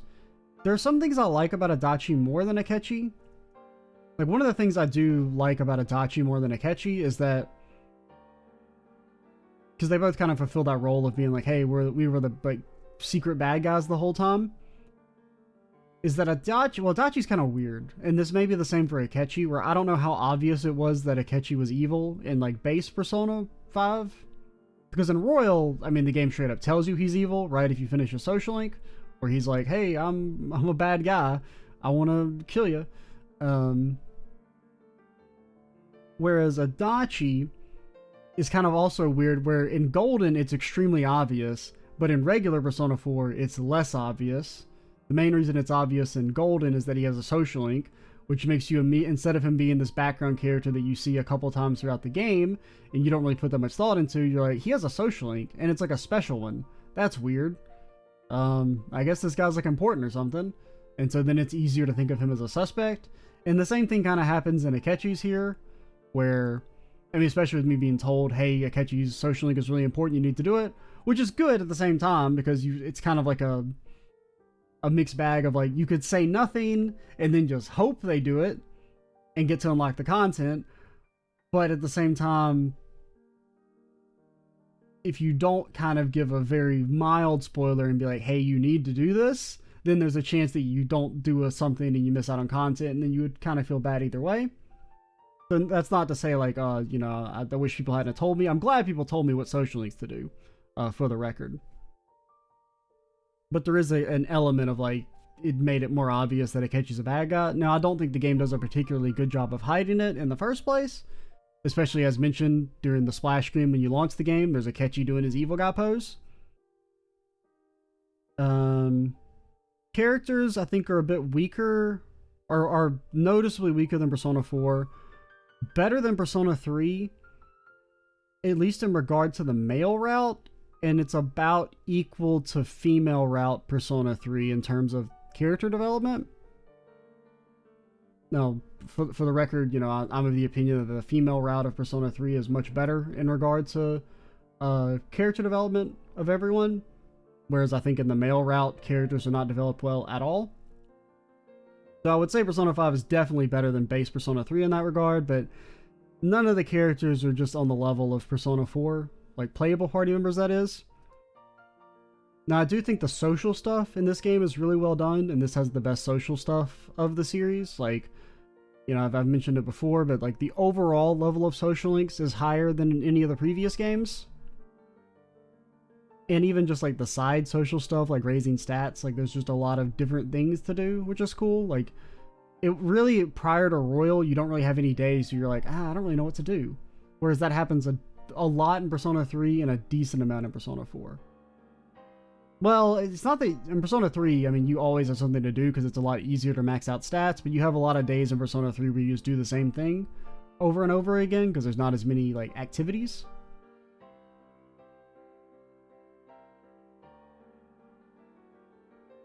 In regard to also social link stuff, like some of the main character social links aren't as good as in Persona 4 just because like the characters weren't as interesting to me. Royal is fantastic and probably the best like additional content added in any of these games, like by far. Like it's actually it's not even close. And I say that as like a Marie enjoyer. Like I like Marie's stuff in Persona 4 Golden, but Royal is still way better. And then the answer in Persona 3 is, I mean, to put it lightly, it's garbage. And not any good. So yeah, like Royal is great, and it does make me wish that Maruki had been like the main villain of the game, and that had been what it had focused on, or something along those lines. Because Maruki does just put the rest of the game to shame, where you're like, wow, look how good the game could be with like a good villain. And I do also think maybe part of the reason why I feel so negative on the main story is also because of Royal, because Royal kind of exposes the main story. Because you're like, wow, look how good this is. The rest of the game could have been this if we had just, you know, done things a little bit differently. And I think that maybe resulted in the main story feeling a little bit worse in comparison. Like I think I would have still liked the game if I'd played base Persona 5. but I think I would have been a little more disappointed with the overall package if not for Royal. Because I think Royal comes in and it scratches that itch for like an engaging conflict and story setup. And overall, I mean, it was just a really fun time. Like, I think that's like the simplest way to put it. And I'm very glad I waited the extra years to be able to do it as a Let's Play, to have my first experience on camera for some people to see. I'm also really glad it had such positive responses, and overall I feel like this is the best experience I've had, like, Let's Playing a, like, kind of niche game like this. I mean, you know, I don't really get that many viewers to begin with, so there's never really that much negative feedback, but there was really only, like, one bad faith comment in the entire playthrough, which is when someone called me privileged for thinking that Akechi murdering people is bad, and that actually anyone who awakened to godlike powers would go around murdering people, because that's just like a normal thing to do, and it's not fair for me to judge him. Just only one psychotic level comment in the entire playthrough, which is pretty good. I mean, like I said, I don't get that. I mean, probably the only really, like, two negative Let's Plays were, like, when I did Danganronpa 3 and probably Cold Steel 4. Were the only times I experienced, like, kind of somewhat consistent negative feedback. But because I was definitely kind of expected more pushback on some of the opinions I had of the game, like in regards to, like, Akechi and Shido and some of the plot stuff. But you know, whenever people disagree, it was in good faith, which I enjoyed. So it was just a really positive experience in that sense. I'm really looking forward to playing Persona 3 in a week again. You know, I have played it before a couple times, but it's been like 7+ years since I last played it. And I've been wanting to replay it for years now. Like, I wanted to replay it, like, even before I did the Persona 4 Let's Play, when it got the PC port, because I was like, I could, you know, replay Persona 3. I'm like, I kind of want to do it as a Let's Play one of these days. And then it was like Persona 4 came out, and I'm like, now I really want to play Persona 3, because I just finished Persona 4, but I'm like, I've got like a 3-month backlog of Persona 4 videos. I can't start a Let's Play of this game. Plus, I know I'll get burnt out like 2 weeks in, like, into the game. And then I was like, you know, time went on. Then I did the Persona 4 Arena Let's Play, like, at the start of this year, or start of last year, I think. I was like, oh man, I could really go for a Persona 3 replay now. Seeing all the Persona 3 characters again. And then during Persona 5, I'm like, man, you know what I could really do right about now? Replay Persona 3. Because it's just been so long. So I'm really looking forward to that. And also being able to gush about how much better the FemMC route is in that game compared to the normal route will be fun, especially since so many people seem to just dismiss it entirely. Either out of, like, I don't know how much of it's just ignorance of not knowing how much has changed, or if it's, like, I don't know. Because, like, I'm one of the people who was, like, rejoicing that it was Portable that got ported instead of Fez, because I think the female route of Persona 3 is that much better. And I think the few downgrades that come with Portable are entirely worth the overall better experience in regards to story and characters, which really should be why you're playing this game, not to slowly walk around the school. But that's a topic for another time. Really looking forward to that. I don't really want to talk anymore, if I'm being honest. So I think we're going to call it here. Overall, it's a really great game. And I think while there are we definitely talked about a lot of negatives in this video, that's partially just a me thing. I kind of focus on that more when it comes to discussions. Also, my Word document just crashed. It couldn't fucking handle the sauce. I was like scrolling back up to the top and that shit said, no. Are you out of your mind? Yeah. I mean, that's a sign from fucking God right there that says, please stop this video. Yeah, definitely like a great game. Probably my second favorite Persona game. I haven't finished 2. I've played some 2, but I haven't ever beaten it or anything, so that's not considered. I would say Persona 4 is still my favorite. I like this game a little bit more than Persona 3. And more than Persona 1, which I think is like a good game that has aged terribly. But yeah, I'm Extra Cheesy 87. Stay tuned for probably Persona 3 in a week or something else, or maybe you'll never click on one of my videos again. And you know what? That's okay. Yeah. Goodbye and have a great day and all that.